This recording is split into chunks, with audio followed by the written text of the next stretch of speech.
Siaga Lume Pasta the Opshete T.D. Jacob Satin Bidoma Crazy Pike Wood Long Kede and then Nase Lauga Sia Bachai Lesoro Tuga Yoshin Local Lomona in Hollywood to Yoshin in Yaitwada to producer Hollywood. Pero tu te ya hoy a shame ho a yan chilone. So sia tu sima sia palau pasang kong pasang subidoma tu ye conference day tu ye training day tu atake bara. Tu ne atu sa boy wai ma atu thaya bo yen to ai don sia ye laga ta thau chau ya be ya ba le ta lao. ဒါမဲ့တနိုင်လေးသွားထိုင်ဖွင့်အတွက်ဒေါ်လာ3000ပေးရပါတယ်အဲ့စပွဲဝိုင်းလေးမှာသူနဲ့တူထိုင်ရအောင်ဆရာအဲ့ဒါကိုအိမ်ဘိုးလေးဖဲ့ရင်းနဲ့ဆရာတစ်နှစ်တိစုခဲ့ရပါတယ်အဲ့ဒီရတဲ့ပတ်စံလေးနဲ့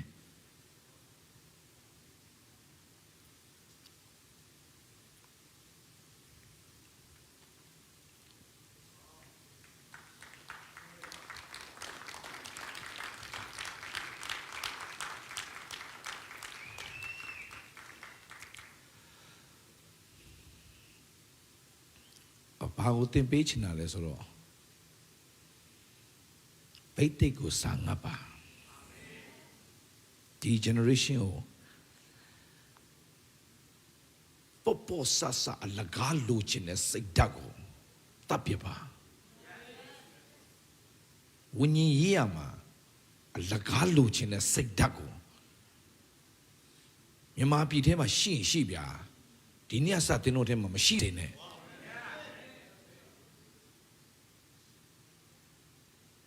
နိုင်ငံခြားရောက်ခါစားရုံးကန်နေရတဲ့ချိန်တလမှ1600ပဲရတဲ့ချိန်အိမ်ဘိုးကလည်းပေးရသေးတယ်စားဖို့ကလည်းရှိသေးတယ်မလောက်ဘူးဗျာအဲ့ကြားတဲ့ငါရအောင်အဲ့နေရာသွားမယ်ဆိုတော့ဆုံးဖြတ်ချက်ချပြီးတော့ဆရာလုပ်ခဲ့တယ်ရအောင်အဲ့ဒီစပွဲဝိုင်းလေးမှာသွားထိုင်ခဲ့တယ်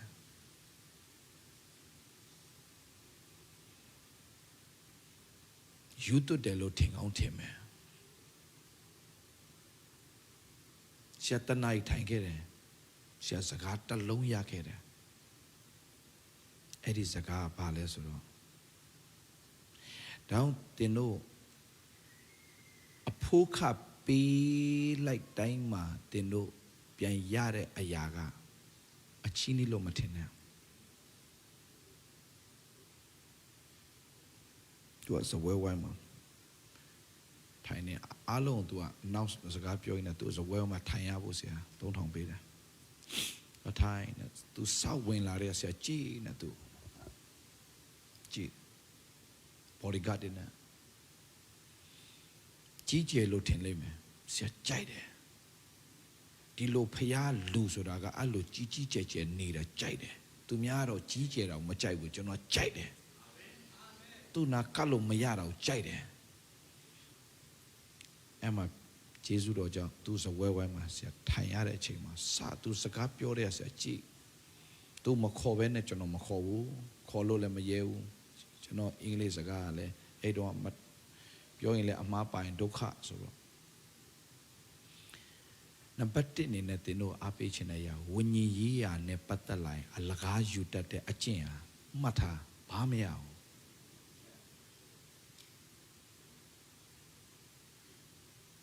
သူများအတွက်တော့ဘာ3000ဆိုတာဘာမဟုတ်ပဲဒေးဗစ်လာအတွက်3000တစ်နှစ်လုံးလို့မျက်ရည်နဲ့စုခဲ့ရတာတွားယူတယ်စကားတခုပြောဒီများတဲ့ထင်ကောင်းထင်နေမယ်ဒေးဗစ်လာလကအယူမထားတထေးmillionaire ဘိတ်သိမ့်နဲ့ပြည့်တယ်မှုတော်ဆောင်ရင်ငါမှထိုင်စကားမပြောရဘူးဓာတ်ပုံလည်းမရိုက်ရဘူးဘာမှတော့မလှုပ်ရဘူးဒီတိုင်းပဲနေပြီးတော့တင်ယူနေသူဘာလုပ်လဲ ခုပဲကြိတ်ပြီးဆူတောင်းတဲ့အရာတော့အဲ့လိုဗိတ်သိက်မျိုးရှိချင်လိုက်တာ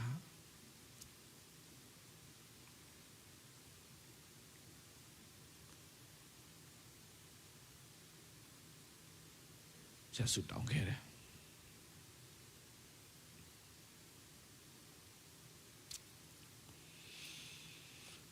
အဲ့လို generation ကိုဆရာမြင်ချင်တယ်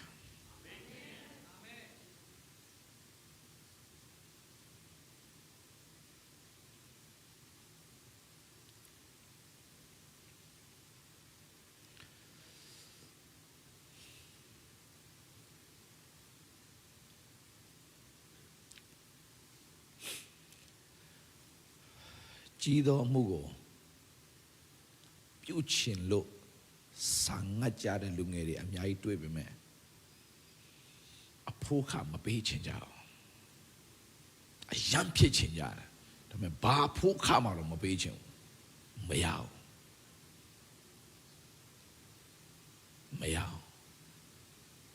ကျွန်တော်ယူသွခဲ့တာကျွန်တော်ပဲသိတယ်စပ်ပြီးတော့လေဒီထက်ယူသွအောင်မယ်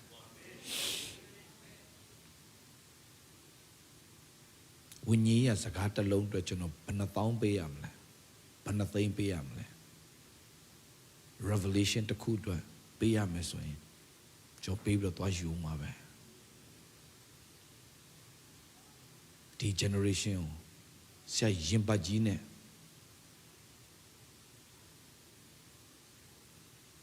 ပေးချင်တဲ့အရာကဘိတ်သိက်ကိုစာငတ်ပါ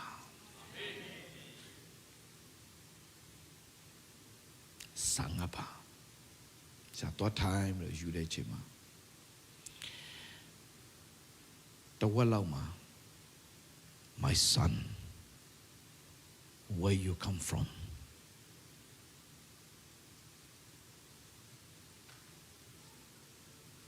I'm originally from Burma, sir. From Burma. I never heard of it. Yintema ayanchi kwere. Oh, I don't know shilo shimano matikeu. Yintema mako. Yes.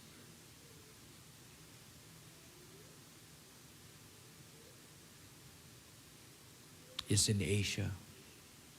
Oh, yeah, it's in Asia. You're from Asia. Yes. My son,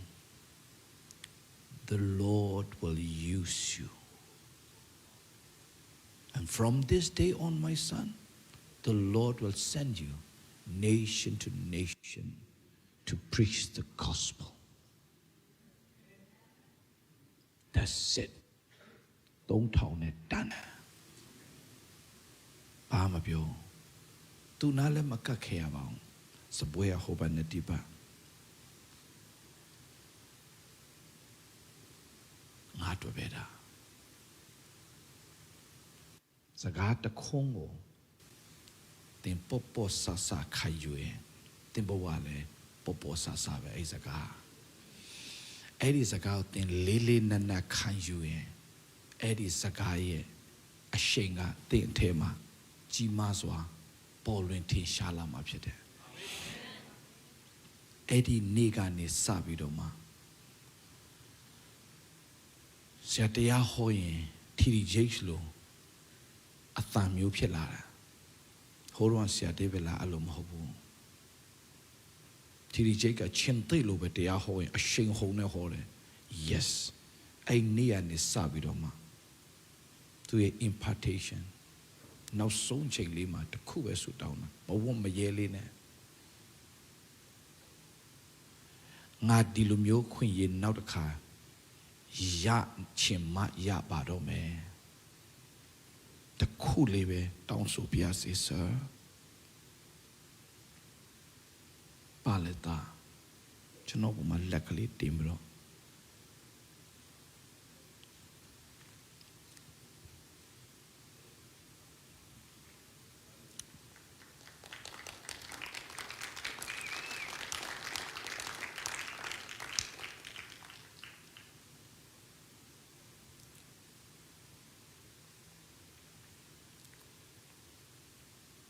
အဲ့နေရစားပြီးတော့ သူတရားဟောရင်စီးစင်းတဲ့ flow ဆရာအရန်လိုချင်ခဲ့တယ်တကယ်ရခဲ့တယ်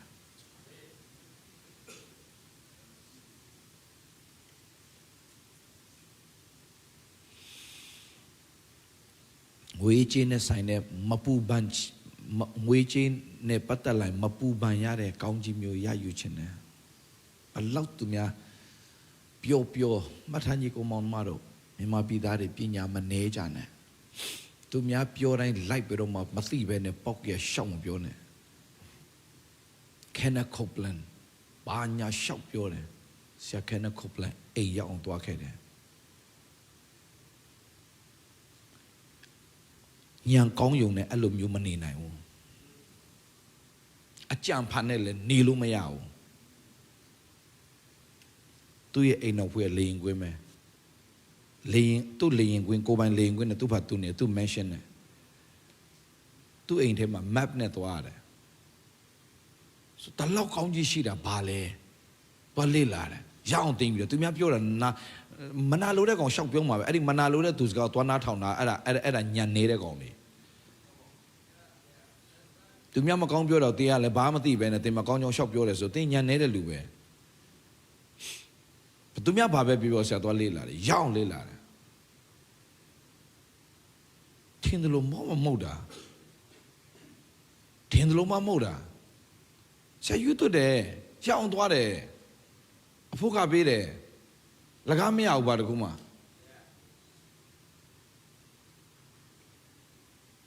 ရအောင်သွားတယ်သွားလေ့လာတယ်ကြီးကျယ်ခမ်းနားလိုက်တာဗျာအဲ့မှာဆရာရသွားတာတို့က vision ဆိုတာနိနိတတာ vision စာအုပ်တောင်မရှိဘူးစာကြောင့်ဆရာကဆရာရဲ့ life alignment မှာ vision board ဆိုတာဆရာသင်ပေးတယ်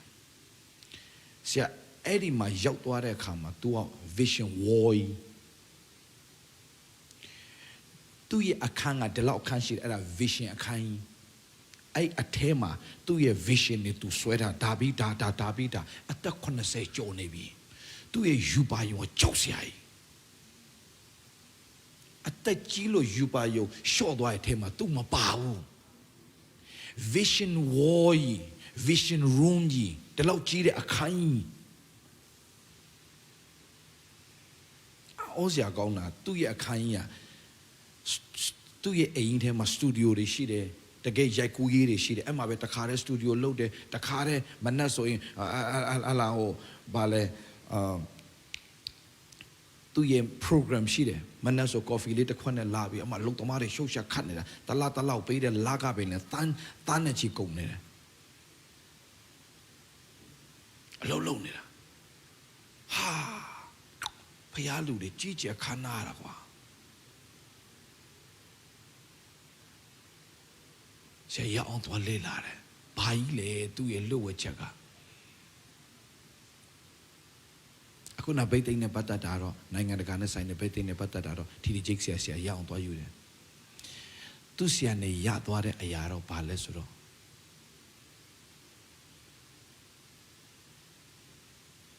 son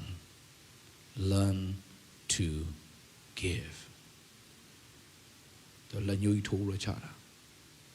You have to learn how to give. My spiritual father taught me to give. That's why I'm prosper. May I ask you, sir, who is your spiritual father? He said, Oral Robert. It's my spiritual father. He taught me to give. I'm talking about Kenneth Copeland. He taught me to give. Nga apia ngaus, nga yo winye apia ngau pe kanchin tembekere. Nga horong I don't even have money to buy a table to read the Bible. Chanza tem no papo sa ole sa o sena mo wen nine kere bowa. ဒါပေမဲ့စတင်ပေးတာ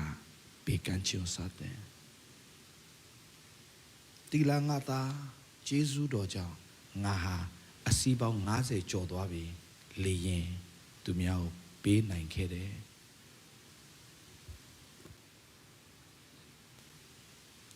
လူတွေဘာလို့မပေးနိုင်လဲဆိုတော့တဲ့ငါသားတဲ့သူတို့ဥစ္စာလို့ခံယူထားလို့မပေးနိုင်တာလောကကြီးမှာငါတို့ပိုင်တာဘာမှမရှိဘူးဖယားပေးတာပေးဖို့ပေးတာဖြစ်တဲ့အတွက်ကြောင့်ပေးဖို့ပေးတာတိပြီးတော့မှပေးတတ်ရင် तू ကလည်းအမြဲတမ်းပေးဖို့ရန်အတွက်ပြန်ပေးတဲ့ဖယားဖြစ်တယ်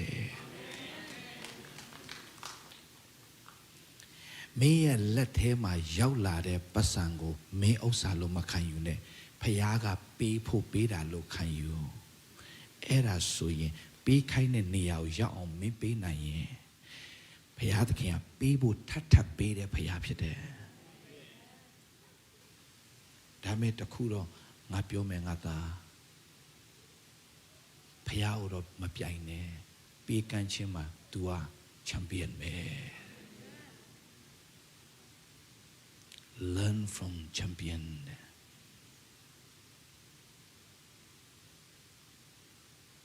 so who is your champion Kenneth Copeland said Jesus is my champion so number 10နေနဲ့ဆရာအရာအထင်ကြီးလေးစားပြီးတော့မှအနာဂတ်မှာကြီးတော်မူပြုမယ်မှုတော်ဆောင်လေ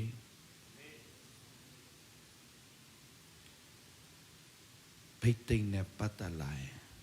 အဖို့ခပေးပါဂုံးစင်းတက်တဲ့အကျင့်ကိုရှောင်ပါ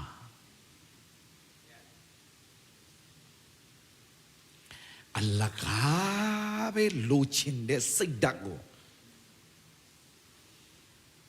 မြန်မာပြည်ပြန်မယူသွားတော့ပါနဲ့ please ဝိညာဉ်ရေးရအတွက်အဖို့ခံငါပါပေးရမယ်အပေးမယ် free ရလိုက်တော့နံပါတ်2ပေးကမ်းခြင်းကိုစတင်ယူပါခုနနံပါတ်1မှာအရေးကြီးတာဝိညာဉ်ရေးရာအတွက်သင်စိုက်ပျိုးခြင်းကိုလုပ်ပါစိုက်ပျိုးခြင်းလုပ်ပါလကားဘယ်တော့မှမလုပ်ပါနဲ့မြန်မာပြည်မှာတိတ်အလကားဂုံးစင်းလိုက်ကြတဲ့အတွက်ကြောင့်အမှုတော်မြတ်ဟာသုံးစားလို့မရအောင်ရိုင်းသွားရင်ခွင့်လွတ်ပါလို့ online မှာရှိတဲ့သူတွေပြောပြချင်တယ်ဒီနေ့ထိမြန်မာပြည်ကနေတယောက်မှကဘာမကြော်သေးဘူး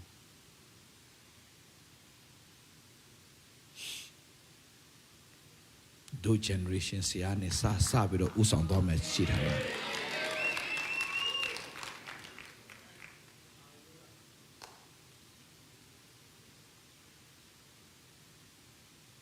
တို့အပြင်ကဘာကမြန်မာကိုတည်ရမယ်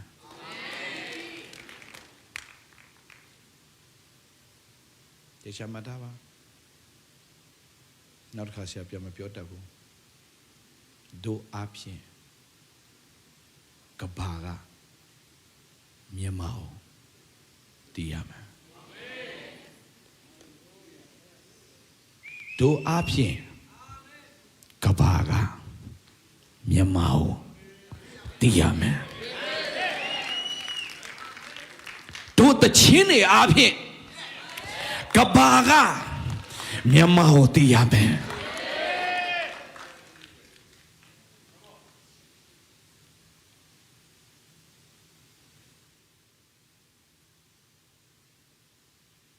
ဒီနေ့ဆာဘရ mindset တွေပြောင်းလိုက်သူများနိုင်ငံသွားရင်ပတ်စံရဖို့အလုပ်လုပ်ဖို့မသွားနဲ့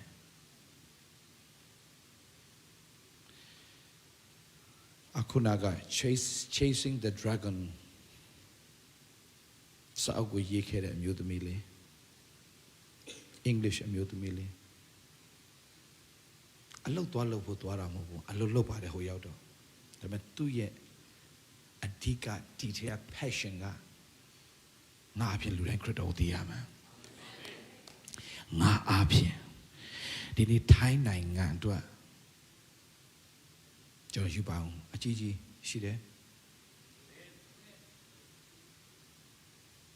အခုကြီးမားစွာဘုရားသခင်ကဧဝံဂေလိမှာ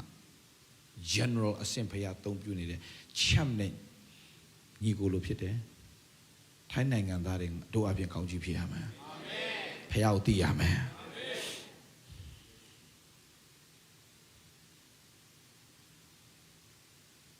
တို့အပြင် recreation center တွေဖြစ်လာရမယ်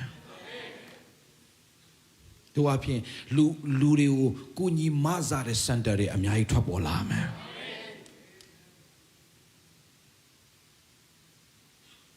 သာသနာပြုဖို့ပဲစဉ်းစားသင်ဘိုက်တစ်လုံးပြည့်ဖို့မစဉ်းစားနဲ့အဲ့ဘိုက်တစ်လုံးကပြည့်ဖို့လွယ်လွယ်လေးသင်အဲ့ဒါဝဲအာယုံစိုက်မနေနဲ့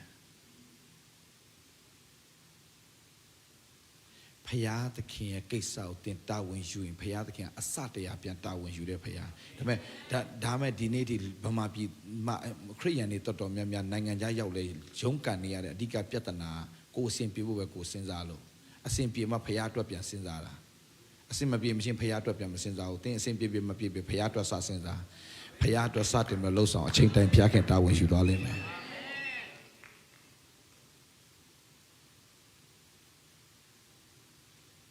ကိုတော့ဘာမစင်စားနဲ့ကိုတော့ဖယားအကုန်ပြင်ဆင်ထားပြီးသားကိုတော့ရှောက်ပြီးတော့မပူနဲ့သူအကုန်စီစဉ်ထားပြီးသား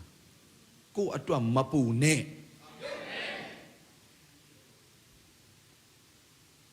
သူစီစဉ်လိမ့်မယ်သူစီစဉ်ထားပြီးသားရှိမစွာတဲ့စီစဉ်ထားပြီးသား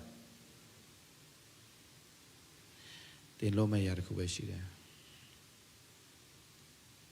တင်အပြင်မြန်မာပြည်သားပဲမဟုတ်လူမျိုးတကာခရစ်တော်ရမယ်တင်မနှက်ထနဲ့ငါအပြင်လူတွေခရစ်တော်ရမယ်ဆိုတဲ့စိတ်နဲ့ထားစမ်းပါငါဘယ်လိုပတ်စံရမလဲဆိုတဲ့စိတ်နဲ့မထားနဲ့ပြောင်းသွားလိမ့်မယ်တင်းရဲ့ life ကတင်းရဲ့ဝင်ငွေရစားပြောင်းသွားလိမ့်မယ်ငါအပြင်လူတွေခရစ်တော်ရမယ်ဆိုတဲ့စိတ်နဲ့ဒီနေ့ငါအသက်ရှင်မယ်ဆိုတဲ့စိတ်နဲ့သွားစမ်းပါဘယ်ပဲသွားငါခရစ်တော်ပဲပေးမယ်ငါနားမှာငါနဲ့စကားလာပြောတယ်ခရစ်တော်ရမယ်ဆိုတဲ့စိတ်ကလေးပဲထားစမ်းပါကျော်စိတ်ခွဲတယ်ငါဘယ်လိုစားမလဲငါသားသမီးကြောင်းစိတ်ဘယ်လိုလုပ်မလဲတင်းကိုတင်တာဝန်ယူရမယ်လို့ခံယူလို့တင်စူးစမ်းနေတင်းဖတ်တာတလုံးတင်းဖတ်တာဝန်ယူဘယ်တော့မလောက်စေအောင်ဖယားတာဝန်ယူမယ်ဆိုတဲ့စိတ်ချမှုနဲ့တင်လုပ်ပြီးတော့မှ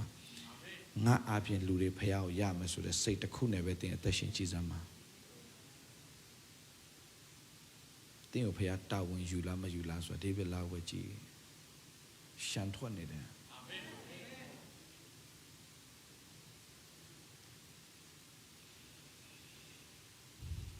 အဲကြောင့်ဝိညာဉ်ရမှာအလကားရချင်တဲ့အကျင့်တွေကိုဒီနေ့တကြိုလိုက်ပါမြေမြုပ်တကြိုပလိုက်စမ်းပါနံပါတ်2ပေးကမ်းခြင်းကိုစတင်ပါအာမင်နံပါတ်3တင်တော့ဘာမှမပူပဲနဲ့ဝိညာဉ်နဲ့ငရဲသွားမှာပဲနေ့တိုင်းပူပန်ကြပါဒီ3ခုလေးသာရှိပါဗျာအာမခံရတယ်တင်းကဘာနဲ့ချီပြီးဖျားချီမြောက်လိမ့်မယ်ရောက်စတန်ဖျားရှင်ကောင်းကြီးပေးပါစေဒီနေ့လူတွေတော်တော်များများမဖြစ်နိုင်ပါဘူးကွာမတတ်နိုင်ပါဘူးကွာအမျိုးစုံပြောတယ်ဒီနေ့ဆရာအားပေးခြင်းတဲ့ຢာတကွာမဖြစ်နိုင်တာမရှိဘူးမတတ်နိုင်တာမရှိဘူးဆရာကလည်းလိုက်ဆိုပေးရအောင်ယေရှုကလည်းသင်သည်ယုံကြည်နိုင်သလားယုံကြည်သောသူဖြစ်လေခတ်သိမ်းသောမှုတို့ကိုတတ်နိုင်သည်ဟုမိန့်တော်မူ၏ပြန်ပြောယေရှုကလည်းသင်သည်ယုံကြည်နိုင်သလားယုံကြည်သောသူဖြစ်လေခတ်သိမ်းသောမှုတို့ကိုတတ်နိုင်သည်ဟုမိန့်တော်မူ၏ဆိုတော့သင်ယုံကြည်နိုင်တယ်ဆိုရင်ခတ်သိမ်းသောအမှုတို့ကိုတတ်နိုင်တယ်ဒါကြောင့်သင်ယုံတာမမှားဖို့ပဲရည်ကြည်တယ် ယုံနာမမှားဖို့အရင်ရည်ကြည့်တယ်အဲ့ဒီယုံနာမှန်သွားတဲ့ပုံမှာသင်တို့အသက်တာထဲမှာကြီးမားသောမင်္ဂလာစီးဆင်းလာမှာဖြစ်တယ်အာမင်မဖြစ်နိုင်တဲ့အရာတွေကျွန်တော်ဘဝမှာလည်းရှိတယ်လို့ထင်ခဲ့တဲ့အချိန်ရှိတယ်ကျွန်တော်ထိုင်းနိုင်ငံမှာကျွန်တော်9နှစ်နေမှုတယ်1995ခုနှစ်ကနေ2000ခုနှစ်အထိကျွန်တော်ထိုင်းနိုင်ငံမှာနေခဲ့ဖူးတယ်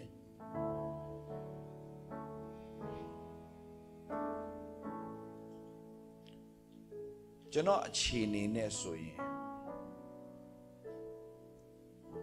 ကျွန်တော်စေတမအောင်တဲ့သူဖြစ်တဲ့အတွက်ကြောင့်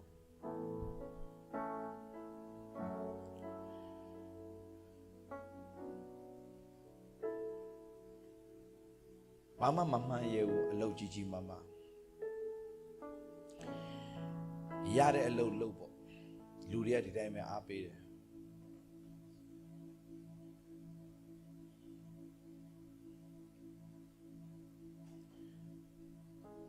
ဒါပေမဲ့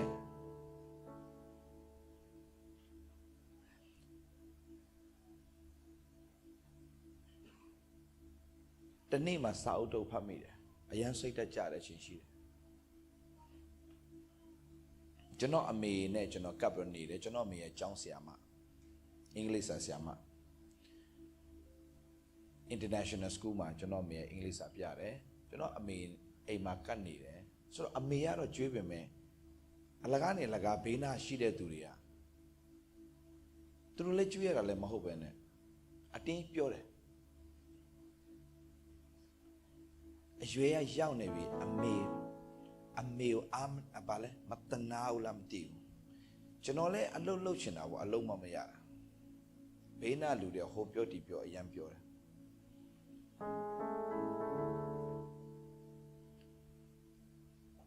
ဆိုတော့ကျွန်တော်လည်းအလုပ်လုပ်ချင်တယ်အလုပ်မရ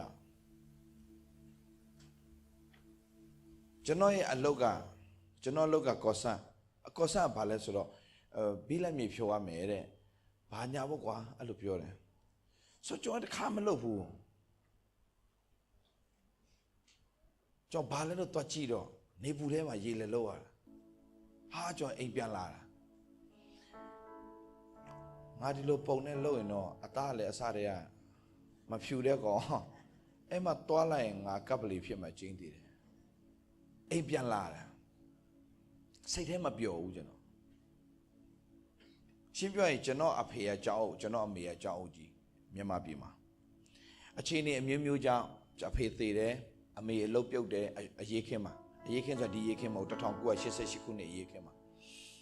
ကျွန်တော်အမေကအလုပ်ပြုတ်တယ်ကျွန်တော်အဖေကသေးတယ်အမေဖေကလည်းတိတ်ယူသားကြိုးစားလှုပ်အားဖြင့်နိုင်ငံတည်မယ်ဆိုတဲ့အဖွဲ့ဆိုတော့ပတ်စံမရှိဘူးအစိုးရအိမ်မှာပဲနေတယ်အစိုးရပေးတဲ့အလုပ်လုပ်ရတယ်ဒါပေမဲ့အလုပ်လည်းပြုတ်သွားနေစရာမရှိတော့အဲ့မှာဒုက္ခအရန်ရောက်တယ်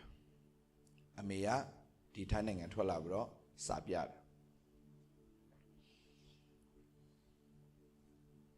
ဆိုတော့ရှင်းပြောရင်တော့အဖေအမေကအကျောင်းဆရာမကြီးတွေဖြစ်တဲ့အတွက်ကြောင့်ကိုကဘော်ကြော့နေခဲ့တဲ့လူကဒီထိုင်းနိုင်ငံရောက်မှကောဆန်လောက်ရမယ်ဆိုတော့ကျွန်တော်တော်တော်ဆင်မပြေဘူးစူးစမ်းမလားလို့တွားကြည့်တဲ့အခါမှာမလွယ်ဘူးတော်တော်မလွယ်တာဆိုတော့ကျွန်တော်ဘာကိုယုံကြည်ထားလဲဆိုတော့တော့တင်းတို့ပြောမဲ့သူမရှိရင်ပြောတဲ့သူဆိုတာဖျားစကားကိုစစ်မှန်တဲ့ဖျားစကားကိုပြောတဲ့သူမရှိရင်တင်းတို့ယုံတာမှားနေတာအများကြီးရှိတယ်ယုံတာမှားတာအများကြီးရှိတယ်ဆိုကျွန်တော်ကတော့သူများကျွန်တော်မကြိုက်ဘူးဘာလို့မကြိုက်လဲဆိုတော့ကျွန်တော်ဘာပြောဆိုတော့ကျမ်းမာချမ်းသာဟောတဲ့ဆရာတဲ့ဟုတ်တယ်ကျွန်တော်မိသားစုကငယ်ငယ်ရွယ်နဲ့အကုန်သေရတယ်တကယ်ဖရားရဲ့အလိုတော်မသိခဲ့လို့ကျွန်တော်အမ40မကျော်ကျွန်တော်အကို40မကျော်ကျွန်တော်အဖေအမအကိုသေသွားပြီဘဝအရန်ဒုက္ခရောက်ခဲ့တယ်ကျွန်တော်အမေဆိုရင်မျက်ရည်နဲ့မျက်ခွက်သူကြော်ဖြတ်ခဲ့ရတယ်ဖရားရှိလို့ပေါ့ဆိုတော့ကျွန်တော်ဘာကြောင့်ဒီနေ့မှာလူအမုန်းခံပြီးတော့ပြက်ပြောလဲဆိုတော့ဒီဖရားကိုမရရင်ကျွန်တော်ဒီလိုမရက်နိုင်ဘူးဒီဖရားကိုကျွန်တော်မရရင်ကျွန်တော်ကဘာပတ်ဖို့နေနေတာ ကဘာပတ်ဖို့နေတာကျွန်တော်ဘွားပဲရောက်နေမလဲမသိဘူးဒါပေမဲ့ဒီဖယားကိုရပြီးတော့မှကျွန်တော်ဘွားကြီးကလုံးဝပြောင်းလဲသွားတဲ့ဘဝကြီးပေါ့ဗျာအဲ့လိုဖြစ်သွားတဲ့အခါမှာဒီဖယားကိုရပြီးတော့မှဆုံးရှုံးနေတဲ့သူတွေကျွန်တော်မပြောဘဲမနေနိုင်တော့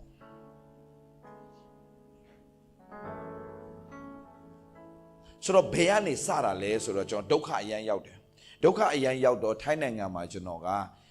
ကျေးဇူးတော်ကြောင့်ပဲကျွန်တော်စာအုပ်ဖတ်မိတယ်အဲ့စာအုပ်ကဘာပြောလဲဆိုတော့ဖယားကိုယုံတတ်ဖို့သင်ပေးတယ်သူကအဲ့စာအုပ်ကရေးတဲ့သူကတော့ကိုရီးယားဆရာကြီးယုံကီချူလို့ခေါ်တယ်ချိုယုံကီကိုရီးယားလို့ဆိုတော့ချိုယုံကီဒီမှာဆိုတော့ယုံကီချူပေါ့မြန်မာလို့ဆိုယုံကီချူသူကလုံးဝစင်းရဲမွဲတည်တဲ့ဘဝကွာသေကန်နီးစေယုံမှာသေကန်နီးမှာယေရှုအကြောင်းကိုကြားပြီးတော့မှသူကယေရှုကိုယုံကြည်လက်ခံလိုက်တယ်ကဘာမှာအကြီးဆုံးဖခင်ကြောင့်စောင့်နိုင်တဲ့သူဖြစ်လာတယ်ကဘာမှာအကြီးဆုံးဖခင်ကြောင့်လူသိမ့်နဲ့ချီတဲ့ဖခင်ကြောင့်စောင့်နိုင်တဲ့သူဖြစ်လာတယ်ဆိုတော့သူရဲ့စာအုပ်ကိုဖတ်ကြည့်လိုက်တဲ့အခါမှာဘာတွေ့လဲဆိုတော့ယုံကြည်ခြင်းကိုသင်ထားပေးတဲ့စာအုပ်ဖြစ်တယ်ဆိုတော့အဲ့မှာမင်းယုံကြည်တယ်ဆိုတာတဲ့ပုံဖော်ရဲရတယ်တဲ့ဆိုတော့အဲ့ဒါကိုစတင်ပြီးတော့ဆရာစတင်တော့ပုံဖော်တယ်ဘယ်လိုပုံဖော်လဲဆိုတော့ no ငါတော့ okay လူဆိုတာဒုက္ခဆိုတာရှိမှာပဲပြဿနာဆိုတာရှိမှာပဲအခက်ခဲဆိုတာရှိမှာပဲဒါပေမဲ့ကိုယုံတဲ့တိုင်းကိုဖြစ်လာမယ်ဖြစ်တဲ့အတွက်ကြောင့်အဲ့ဒီပြဿနာအခက်ခဲသည်ငါအတွက်ခဏပဲဖြစ်ရမယ်မကြာခင်မှာငါယုံတဲ့တိုင်းငါဖြစ်လာမယ်ဆိုတော့ဆရာစတင်ပြီးတော့မှကိုယ့်ရဲ့အခြေအနေနဲ့ကြည့်လိုက်ကောဆတ်မှာသွားလောက်အောင်ဒါကိုယ့်ရဲ့လက်ရှိပညာအရေးချင်းနဲ့ကောဆတ်မယ်ဒါပဲကျင်းတည်တယ်ဒါဘာမှပရောဖက်တွေပဲရှောက်မေးစရာမလိုကျင်းတည်တယ်ဒါကောဆတ်မယ်သွားဆရာဘဝကယေရှုမရခင်မှာအလုတ်လိုက်ရှာတဲ့ဘဝအခုကသူများအလုတ်ပြန်ပေးတဲ့ဘဝပြန်ဖြစ်စေတယ်အာမင်ဆိုတော့ဒီဖခင်ကိုရတဲ့ခါမှာဆရာတော်မပြောဘဲမနေနိုင်ဘူးပြောမှာပဲယေရှုကြောင့်တော့ဒီဖခင်တကယ်မဆားတယ်ဖခင်ဒီဖခင်တကယ်မဆားတယ်ဖခင်အာမင်မဆားလို့ကိုးကွယ်တာလည်းမဟုတ်ဘူးဒါပေမဲ့ကိုးကွယ်ထိုက်တဲ့ဖခင်မို့လို့ကိုးကွယ်ရင်းနဲ့တကယ်မဆားတဲ့ဖခင်ကြီးဆိုတာသိသွားတာတော့ဘောလားမသိဘူးကိုးကွယ်ထိုက်တဲ့ဖခင်မို့လို့ကိုးကွယ်တာတော့ဖြစ်ရမယ်ကောင်းကြီးခံစားခြင်းလို့ကိုးကွယ်တာတော့မှားတယ်ကောင်းကြီးခံစားခြင်းလို့ကိုးကွယ်တော့မှားတယ်ဖခင်စစ်ဖခင်မှန်မို့လို့ကိုးကွယ်တဲ့အခါမှာအဲ့ဒီဖခင်စစ်ဖခင်မှန်ကြီးဟာ तू ကတကယ်မဆားတဲ့ဖခင်ဆိုတာတတ်တည်ထူတယ် तू ကဖခင်ရဲ့နာမတစ်ခုဟာဖခင်ခင်ဒီချစ်ချင်းမေတ္တာဖြစ်တယ်တဲ့ဖခင်အရန်ချစ်တတ်တဲ့ဖခင်ရှင်ဖြစ်တယ်ကျွန်တော်ဟိုးရလူတွေကိုအရန်မုန်းတတ်တယ်ဘာကြောင့်ဆိုကိုအစင်ပြေတော့ဗျာကျွန်တော်တို့အစင်ပြေတော့အချိန်ဆိုအိမ်ထဲမှာအမလေးအိမ်မှာဆိုဆရာကြီးရေဆရာမကြီးရေအမျိုးစုံလာကြတယ်ဘာမှမရှိလဲမရှိရောလူတော်မှဟိုခွေးလောက်တောင်တမိုးမထားတတ်တဲ့အဖွဲတွေကြုံခဲ့တော့ဆရာလူတွေဆိုအရန်မုန်းတယ်လူတွေဆိုအရန်မုန်းနောက်ဆုံးအရန်ရိုင်းသွားတယ်ဆရာလူမိုက်ဖြစ်သွားတယ်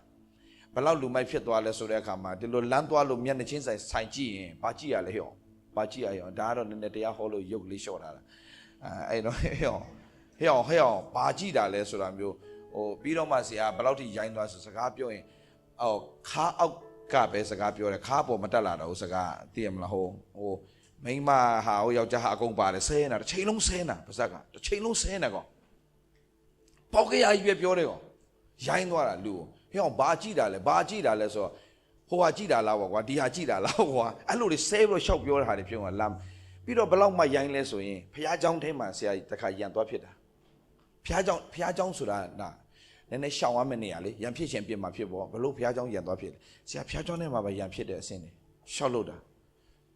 ပေါက်ခဲ့ရလေမင်းဖះเจ้าဆိုတာလက်ကမင်းအရတော်ရလာတော့တစ္ဆာမရှိတဲ့ကောင်လေဘာညာဆိုရှောက်ပြောတာဖះเจ้าထဲမှာဟိုကတင်းဦးဆရာတရားဟောနေနောက်မှပြောလို့ရလားတာမရဘူးဆရာအခုပဲပြောမယ်ဆရာတို့ကတရားတော်ဟောနေတာဘာမှမေတ္တာမရှိတဲ့ဖွဲ့တွေပတ်စံရှိတဲ့လူတစ်မျိုးဆက်ဆံတယ်ပတ်စံမရှိတဲ့တစ်မျိုးဆက်ဆံတယ်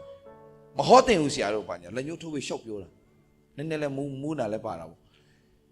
ရှောက်ပြောတာအဲ့ဒါနဲ့ဘေးနာသူကပြောတယ်နင်းအဲ့လိုမျိုးဖះเจ้าထဲထိမိုက်ရိုင်းနေမကြခင်သိမယ်ဆိုတော့သူတို့ချိန်စာလဲမထိသွားတာယေရှုတော်ပဲယေရှုကြောင့်ဆိုဒီလိုမျိုးတွေဖြစ်ပျက်ခဲ့တဲ့ဘဝကနေယေရှုတော်ကြောင့်ဗျာကျွန်တော်သေမလို့ဖြစ်သွားခြင်းမှာကျွန်တော်ဖះကိုခေါ်မိတယ်ငယ်တော့ကျမ်းပိုက်လေငါ့ကိုခေါ်လို့ ငါထုမယ်တဲ့အဲ့ဒီဖရာတစုတည်းပဲရှိတယ်ဗျာမင်းကောင်းတာလို့ကောင်းတာရမယ်ပဲပြောတဲ့ဘာသာကြီးပဲဒါပေမဲ့ငါ့ကိုခေါ်လို့ငါထုမယ်လို့ပြောတယ်ယေရှုတပါးတည်းပဲရှိတယ်ငါ့ကိုခေါ်ငါထုမယ်ကြီးသောရာတင်မသိနိုင်အောင်နတ်နေတဲ့အရာငါဖော်ပြမယ်ကျွန်တော်ခေါ်လိုက်တယ်ခေါ်တဲ့အချိန်မှာလုံးဝရှင်းပြောရင်မွေးရစေဝါကျွန်တော်ကသုံးတဲ့ကောင်ဆိုတော့overdose လို့ခေါ်တာပေါ့အလွန်ကျွံထိုးလိုက်မိတော့ရှင်းပြောရင်ဗျာဟိုးတော့ကအတုဆိုတာဟိုးတော့ကျွန်တော်ခေတ်တော့ဘိန်းဖြူပေါ့ဘိန်းဖြူမှာ तू ကပေါင်တာမုတ်ထည့်ပြီးတော့ mix လုပ်ထားတာရှိတယ်အတုနဲ့ထိုးတော့အဲ့ dose အဲ့လောက်ပဲဒါပေမဲ့တနေ့မှာအစစ်နဲ့သွားတွေ့တော့ကျွန်တော် overdose ဖြစ်သွားတာဖြစ်သွားကန်လိုက်တော့ခေါ်တော့မရှင်းခံတော့မယ်အကွက်တွေဖြစ်သွားတော့အဲ့ဒီမှာ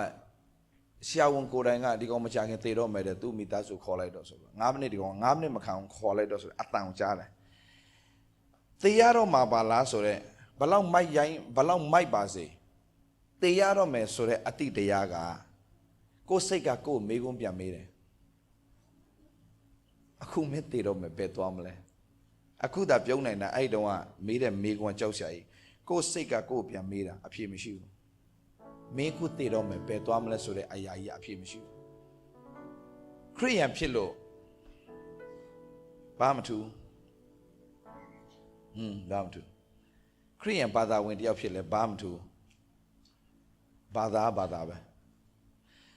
တကယ်လူကိုကယ်တာဘာသာမဟုတ်လူကိုကယ်တာယေရှုခရစ်တော်လူကိုတကယ်ကယ်တာယေရှုခရစ်တော်ငါ့ကိုခေါ်လို့ငါထုမယ်ကြီးသောအရာတင်မသိနိုင်နတ်နေတဲ့အရာငါပေါ်ပြမှာဆိုအဲယေရှုတပါးတည်းပဲအဲ့ဒီကျမ်းပိုက်ကဆရာမေးတော့အဖြေမရှိတော့ချိန်မှာအဲ့ဒီကျမ်းပိုက်ကဖတ်ဆိုဝင်လာတဲ့အချိန်မှာအသက်ရှူရတစ်ချက်မရတစ်ချက်အဲ့လိုတွေဖြစ်နေပြီအဲ့ဒီအချိန်မှာအသက်ရှင်နေဖျားဆိုရင်ကျွန်တော်အသက်ရှင်ခွင့်တစ်ခါပြန်ပေးပါ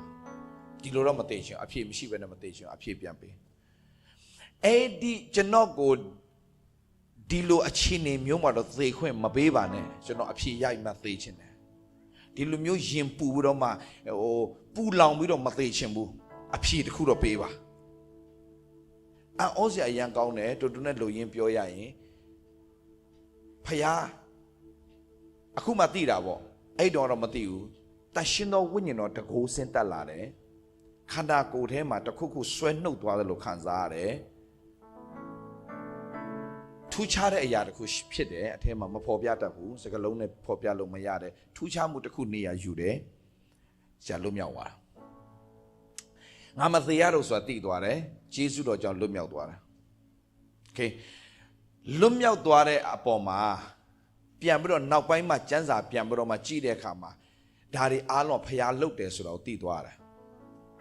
သိသွားတဲ့အချိန်ကနေစပြီးတော့မှဖျားရှင်အတွက်ပဲအသက်ရှင်ရှင်တော့တယ်โอเคဒါပေမဲ့ still တမန်တရားကိုမသိသေးဘူးယေရှုတော့ရပြီအသက်ကိုရပြီဟလာတေခြင်းရဲ့တမလွန်တို့အာမခံချက်ရှိပြီဒါပေမဲ့ဒီလောကမှာအသက်ရှင်နိုင်ဖို့ရန်တို့ကတမန်တရားကိုသိဖို့လိုတယ်တမန်တရားကဘာလဲဆိုတဲ့အခါမှာယေရှုခရစ်တော်ကတို့တွေကိုတမလွန်ဘဝအတွက်ပဲအာမခံချက်ပေးတဲ့ဖခင်မဟုတ်ပဲနဲ့ဒီဘဝမှာပင်လေသူများရဲ့အမိမဖြစ်စေပဲဥကောင်းမှာထားလေချီးမြှောက်တဲ့ဖခင်ဖြစ်တယ်ဆိုတာကိုသိခွင့်ဖခင်ပေးလိုက်တယ်ဒါပေမဲ့တင်တစ်ခုရှိတယ်တင်ယုံကြည်တဲ့အတိုင်းတင်ဖြစ်တာကိုတင်မမေ့နဲ့တင်ယုံတဲ့အတိုင်းတင်ဖြစ်တာငါဘဝတော့ဒါနဲ့ပဲတန်တယ်လို့တင်ခံယူရင်အဲ့အတိုင်းပဲတင်ဖြစ်တယ်သောဘောလာမသိရှာပြောချင်တယ်ငါဘဝကဒါနဲ့ပဲတန်တယ်လို့တင်ခံယူရင်အဲ့ဒီလောက်ပဲတင်ရဲ့အနေထားဖြစ်သွားတာဒါပေမဲ့မဟုတ်ဘူးငါ့ကိုဖခင်ကဒီလောက်ထိမဆနိုင်တယ်လို့တင်ယုံရင်အဲ့လောက်ထိမဆနိုင်တဲ့ဖခင်ဖြစ်တယ်ဒီနေ့တင်တို့ကိုတကယ်ချစ်တဲ့စိတ်နဲ့တကယ်ရစေချင်တဲ့စိတ်နဲ့ဆရာပြောနေတာဖြစ်တယ်ငါတော့ငါဘဝတော့ဒီလောက်နဲ့ပဲတန်တယ်လို့ခံယူရင်တင်ဒီလောက်ပဲဖြစ်လိမ့်မယ်ဥမာရှာဒေးဗစ်လာကဖျားကောင်းမြတ်ခြင်းကိုသိလာတဲ့အချိန်မှာစဆုတောင်းတယ်ဘယ်လိုဆုတောင်းလဲဆိုတော့ဖျားသခင်ဒီထိုင်းနိုင်ငံမှာကျွန်တော်လုပ်ရမယ့်အလုပ်ကတော့ကော်ဆန်လုပ်ပဲဒါပေမဲ့ကျွန်တော်မလုပ်နိုင်ဘူးတော့ကျွန်တော်အလုပ်ကျန်းလည်းတစ်ခါမလုပ်ခဲ့ဘူးကျွန်တော်မလုပ်နိုင်ဘူးတော့ဒါပေမဲ့အဲ့ဒီစာအုပ်ထဲမှာဗာပြောဆိုမင်းလှုပ်ချင်တဲ့ပုံစံကိုတဲ့ပုံဖော်တော့တောင်းတဲ့ဒါပေမဲ့ ကောဆန်တော့မလုပ်ချင်ဘူးဒါပေမဲ့ကိုတကယ်လုပ်ချင်တာဘာလဲဆိုတော့စပွဲနဲ့ထိုင်ကုန်နဲ့အဲကွန်လေးအောက်မှာအလုပ်လုပ်ချင်တယ်ကြီးကြီးကျယ်ကျယ်လို့ပြောစရာမဖြစ်ဘူးလားပြောကိုယ့်ရဲ့အရေးချင်းနဲ့ကိုမှန်းတာနဲ့မတန်တရားတွေဖြစ်နေတယ်ကွယ်မတန်တရားဖြစ်နေတယ်အဲ့ဒါကိုလူတွေမကြိုက်ဘူးဒါပေမဲ့ဖျားကြိုက်တယ်မဟုတ်နာတေချာနားထောင်ပြီးတော့ကျေးဇူးပြုရစေချင်တယ်ဆိုဆရာရဲ့အနေထားက1995ခုနှစ်ကထိုင်းနိုင်ငံကိုရောက်လာတယ်အလုပ်လိုက်ရှာတယ်မတွေ့ဘူးရတဲ့အလုပ်တွေကလည်းအဆင်မပြေဘူးဆိုတော့တနေ့စာအုပ်ဖတ်တယ်စိတ်ညစ်ညစ်နဲ့အဲ့မှာဖျားသခင်ကမင်းတောင်းပန်တာထက်တာ၍ကောင်းတဲ့အရာကိုပြင်ဆင်ထားတယ်တဲ့တင်တောင်းတာထက်ကောင်းတဲ့အရာကိုပြင်ဆင်ထားရတယ်ပြောကြည့်အောင်တောင်းတာထက်ကောင်းတဲ့အရာကိုပြင်ဆင်ထားတယ်တင်တောင်းတာထက်ပါလဲတခါတလေမှာတို့တွေကလေဆုတောင်းလို့အဖြေမရရင်ဘုရားသခင်အပြစ်တင်တတ်တယ်ဆုတောင်းတာပဲဘာလည်းမပေးဘူးဒီဘုရားတကယ်တော့တောင်းတာမပေးတာမဟုတ်ဘူးတင်တောင်းတဲ့အရာထက်ကောင်းတဲ့အရာကိုဘုရားပြင်ဆင်နေလို့မပေးတာပဲဖြစ်တယ်အာမင်ခါလေးမှာတောင်းတာလည်းမပေးဘူးမဟုတ်တောင်းတာမပေးဘူးဘာလို့ဆိုတော့တင်တောင်းတဲ့အရာကဘုရားပေးခြင်းအရာနဲ့မကိုက်ညီဘူးတင်တောင်းတဲ့အရာကတခုဘုရားပေးခြင်းတာတောင်းတဲ့အရာထက်တာ၍ကောင်းတဲ့အရာပြင်ဆင်ထားတော့တင်တောင်းတာကိုဘုရားမပေးဘူးမပေးတဲ့ပုံမှာပြောဘာလို့မပေးစိတ်မကောင်းနဲ့ဘုရားဘယ်တော့မှစိတ်မကောက်ရအောင်ဘုရားဘယ်တော့မှအထင်မလွဲရအောင်ဘုရားတင့်အတွက်အကောင်းဆုံးပြင်ဆင်ထားတာအာမင်ဆိုတော့ဒီမှာမိသားစုတွေပဲဖြစ်တဲ့အတွက်ကြောင့်ဒဇိန်းတွေလိုမနေကြနဲ့နည်းနည်းတယောက်နဲ့တယောက်နှုတ်ဆက်လို့ရလားမသိဘေးနာရှိတဲ့သူနှုတ်ဆက်လို့စကားပြောရတင့်အတွက်ဘုရားအကောင်းဆုံးပြင်ဆင်ထားလို့ပြောရအောင်တင့်အတွက်ဘုရားရှင်အကောင်းဆုံးပြင်ဆင်ထားတယ်အာမင်အာမင်အာမင်အာမင်အာမင်အာမင်အာမင်အာမင်အာမင်အာမင်တင့်အတွက်ဘုရားရှင်အကောင်းဆုံးဆရာနဲ့အတန်လေးကြားချင်တယ်ကြဲကြဲလေးပြောတင့်အတွက်ဘုရားရှင်အကောင်းဆုံးပြင်ဆင်တာဘေးနာမရှိပြောရအောင်တင့်အတွက်ဘုရားရှင်အကောင်းဆုံး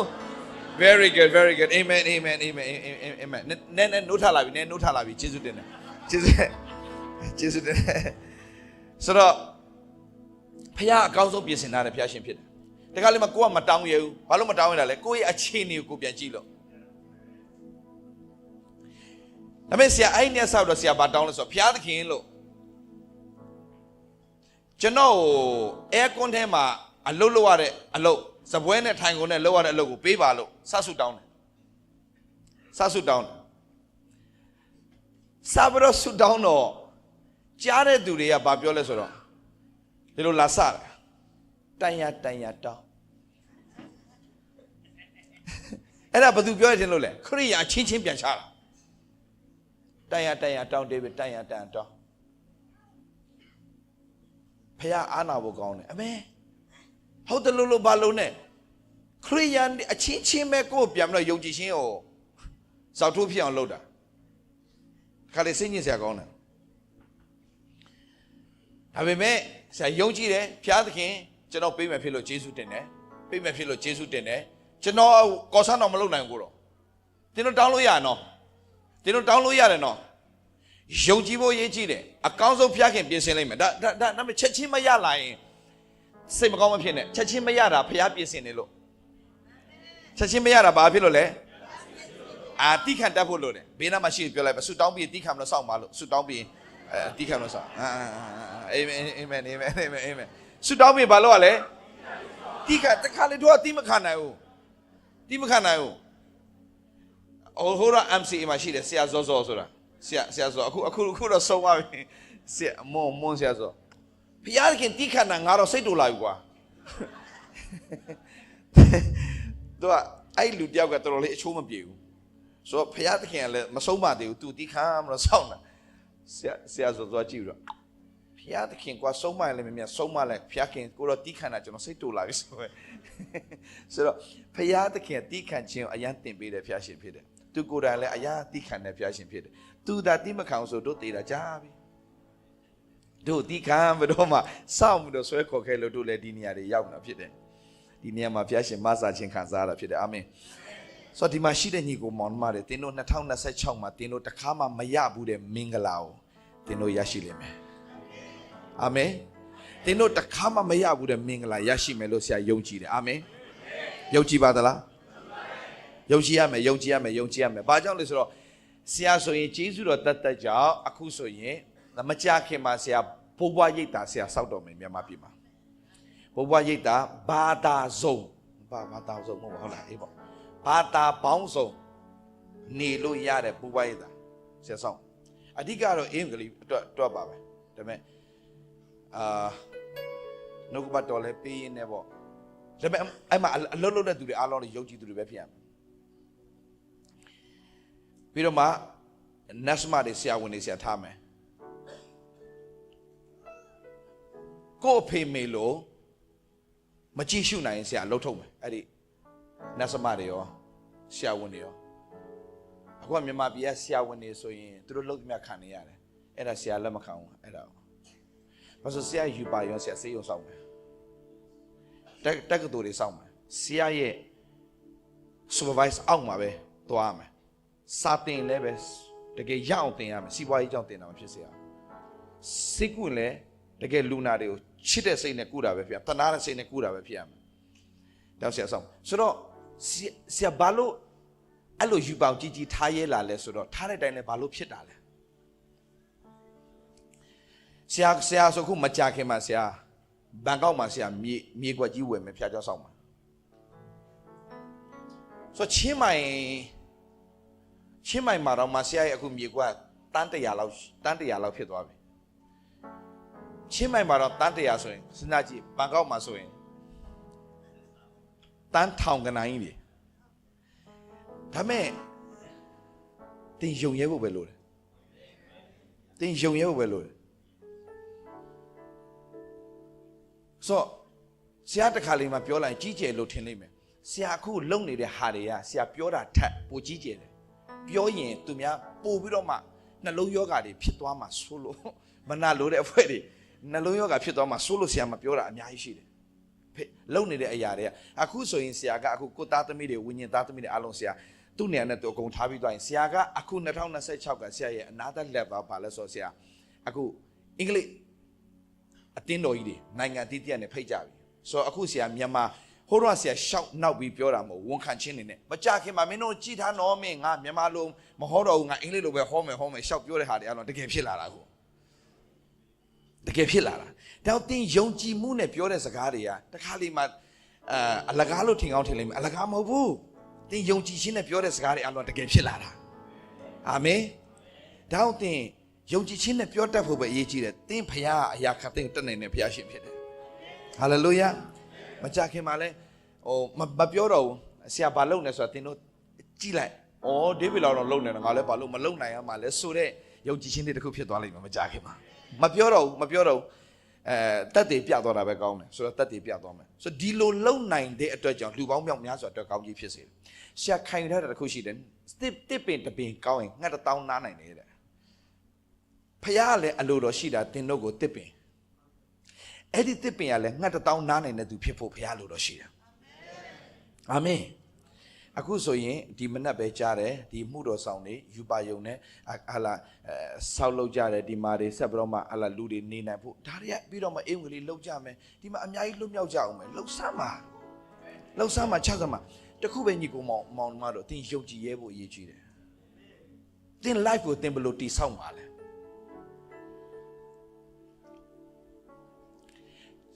ဆရာကကျောင်းစာဖွင့်မယ်လို့ဆရာပြောခဲ့တယ်2018လောက်မှာစတော့ကျောင်းဟလာလုံမယ်လို့ပြောတယ်2023မှာကျောင်းဖွင့်နိုင်တဲ့အခုဖျားရှင်ပြင်ဆင်ပေးတယ်အခုဆရာကအရာအလုပ်များလာပြီနိုင်ငံတကာဖိတ်ခေါ်ခြင်းခံရပြီမြန်မာအစီအစဉ်တွေတောင်မှတလောက်များတယ်အခုအင်္ဂလိပ်အစီအစဉ်ဖြစ်လာတော့ကြောင့်ဆရာကဒီလ February လနဲ့ March လနောက်ဆုံးမဲ့ဒီကျောင်းပြီးသွားရင်ဆရာကအဲ့ဒီကျောင်းကိုဆရာကအသွင်တစ်ခုပြန်ပြောင်းမလို့ဆရာတဲခုကန်ပြန်လုပ်တော့မယ်တဲခုကန်ပြန်လုပ်ပြီးတော့အဲ့ဒါကိုအဲ့ဒီအခုကျောင်းမှာလုပ်တဲ့သူတွေကိုတဲခုကန်မှာပြန် run နဲ့အလုပ်သမားတွေပြန်လုပ်ခိုင်းလိုက်မယ်ပြီးသွားပြီဆိုတော့ဆရာတော်နိုင်ငံတကာဖိတ်ခေါ်မှုတွေများလာတယ်လူမျိုးတကာအတွက်ဖျားရှင်ဖိတ်ခေါ်မှုတွေများလာတယ်ဆိုတော့နောက်ပိုင်းဆိုရင်ဆရာပြောတဲ့အတိုင်းပဲမြန်မာလိုဆရာတရားဟောချက်တွေနေပြီးတော့မှအင်္ဂလိပ်လိုပိုများလာလိမ့်မယ်ဒါမဲ့လည်းပဲအခုဆရာဝိညာဉ်သားသမီးတွေတရားဟောတာအရင်ကောင်းလာပြီဆိုတော့ဆ ဆရာနေရာမှာတို့မြန်မာလိုဟောမဲ့အဖွဲ့တွေအများကြီးပြန်ပေါ်လာလိမ့်မယ်ဆိုတော့ဆရာတော့နိုင်ငံတကာသွားဖို့ပြင်ဆင်တဲ့လူမျိုးတွေကအတွက်စဉ်းစားကြည့်ဆရာမြန်မာပြည်စထွက်လာတဲ့အင်္ဂလိပ်စကားမှာတလုံးမှမတတ်တဲ့လူတယောက်ကအခုဒီအချိန်မှာဆရာအင်္ဂလိပ်ပေါင်းမြောက်များစွာတရားဟောရတဲ့သူတယောက်ပြန်ဖြစ်လာတာဘယ်လိုဖြစ်စေတာလဲဒီယူပါယုံတစ်ခုပဲထားမဖြစ်နိုင်တဲ့အရာကိုဖြစ်စေတဲ့ဖခင်ရှိတယ်ဆိုတာဒီယုံတတ်ဖို့ဖခင်ဒီနေ့ကောင်းကြီးပေးပါစေစပါတော့အာမင်ဆိုတော့ဆရာရဲ့အခြေအနေကဘာအလုံးမှလှုပ်လို့မတတ်တဲ့သူပညာရေးလည်းမရှိတဲ့သူ background လည်းဘာမှမရှိတဲ့သူဖြစ်တဲ့အတွက်ကြောင့်ဒါပဲလုပ်ရမလို့သတ်မှတ်ထားပြီးတော့ကောစမမေလို့ဒါပေမဲ့ဆရာအဲ့ဒီမှာဆွတောင်းတယ်ဖခင်ကျွန်တော်အခန်းလေးအဲကွန်ခန်းလေးထဲမှာစပွဲနဲ့ခုံနဲ့အလွတ်လုတ်ချင်တဲ့ကိုတော့ဆွတောင်းပြီးတဲ့အခါမှာကျေးဇူးတင်တဲ့ကိုတော့ကျွန်တော်နဲ့မထိုက်တန်ပါဘူးဒါပေမဲ့မထိုက်တန်တာကိုထိုက်တန်စေတာကိုကျေးဇူးတော်လို့ခေါ်တယ်ဆိုယေရှုခရစ်တော်ရဲ့တရားဘာတရားလဲခရစ်ယာန်တရားမဟုတ်ဘူးယေရှုရဲ့တရားကကျေးဇူးတရားယေရှုတရားဘာတရားအဲ့ဒါအမြဲတမ်းမှတ်တာခရစ်ယာန်တရားသည်ဘာသာတရားမဟုတ်ခရစ်ယာန်တရားသည်ကျေးဇူးတရားပြောကြည့်ခရစ်ယာန်တရားဘာတရားလိုက်ဆိုရအောင်ပြည့်ညတ်တရားကိုမောရှေလက်တွင်ပေးတော်မူ၏ယေရှုတရားနှင့်သစ္စာတရားမူကားယေရှုခရစ်အားဖြင့်ဖြစ်သည်ယေရှုတရားနဲ့သစ္စာတရားဘယ်သူအပြင်ဖြစ်လာလဲဆိုယေရှုထဲကနေထွက်လာတဲ့တရားကြီးကဘာတရားလဲယေရှုတရားနဲ့သစ္စာတရားအာမင်ဆိုတော့သင်သစ္စာမရှိတော့ညာလည်းပဲယေရှုကသစ္စာရှိတယ်ဖျားရှင်ဖြစ်တယ်ဟာလေလုယာယေရှုတရားဆိုပါလေသင်မထိုက်တန်တော့ညာလည်းသင်ကိုထိုက်တန်စေတာယေရှုတော်ဖြစ်တယ်အာမင်မထိုက်တန်တဲ့သူထိုက်တန်စေတာပါလေမထိုက်တန်တဲ့သူထိုက်တန်စေတာပါလေမင်းကွာမင်းရစေရတော့မအောင်တဲ့ကောင်ကမင်းဒီမင်းတန်ရမှန်းစမ်းပါလို့ပြောနေတဲ့အထဲမှာကျွန်တော်ဘာဆုတောင်းဆိုဘုရားကကျွန်တော်ယုံမှာပဲအလုပ်လုပ်ချင်တယ်အဲ့ဒါကြောင့်3ရက်စာရှောင်ဆုတောင်းတဲ့အိမ်မှာ3ရက်မြောက်တဲ့နေ့မှာဆရာဇော်မင်းဖုန်းဆက်လာတယ်အခုဆရာတော်ဦးဇော်မင်းဒီ MCA ရဲ့ဖခင်ဆရာတော်ဦးဇော်မင်းကဖုန်းဆက်လာတယ်ဒေးဗစ်ယုံမှာအလုပ်လုပ်ချင်လားတဲ့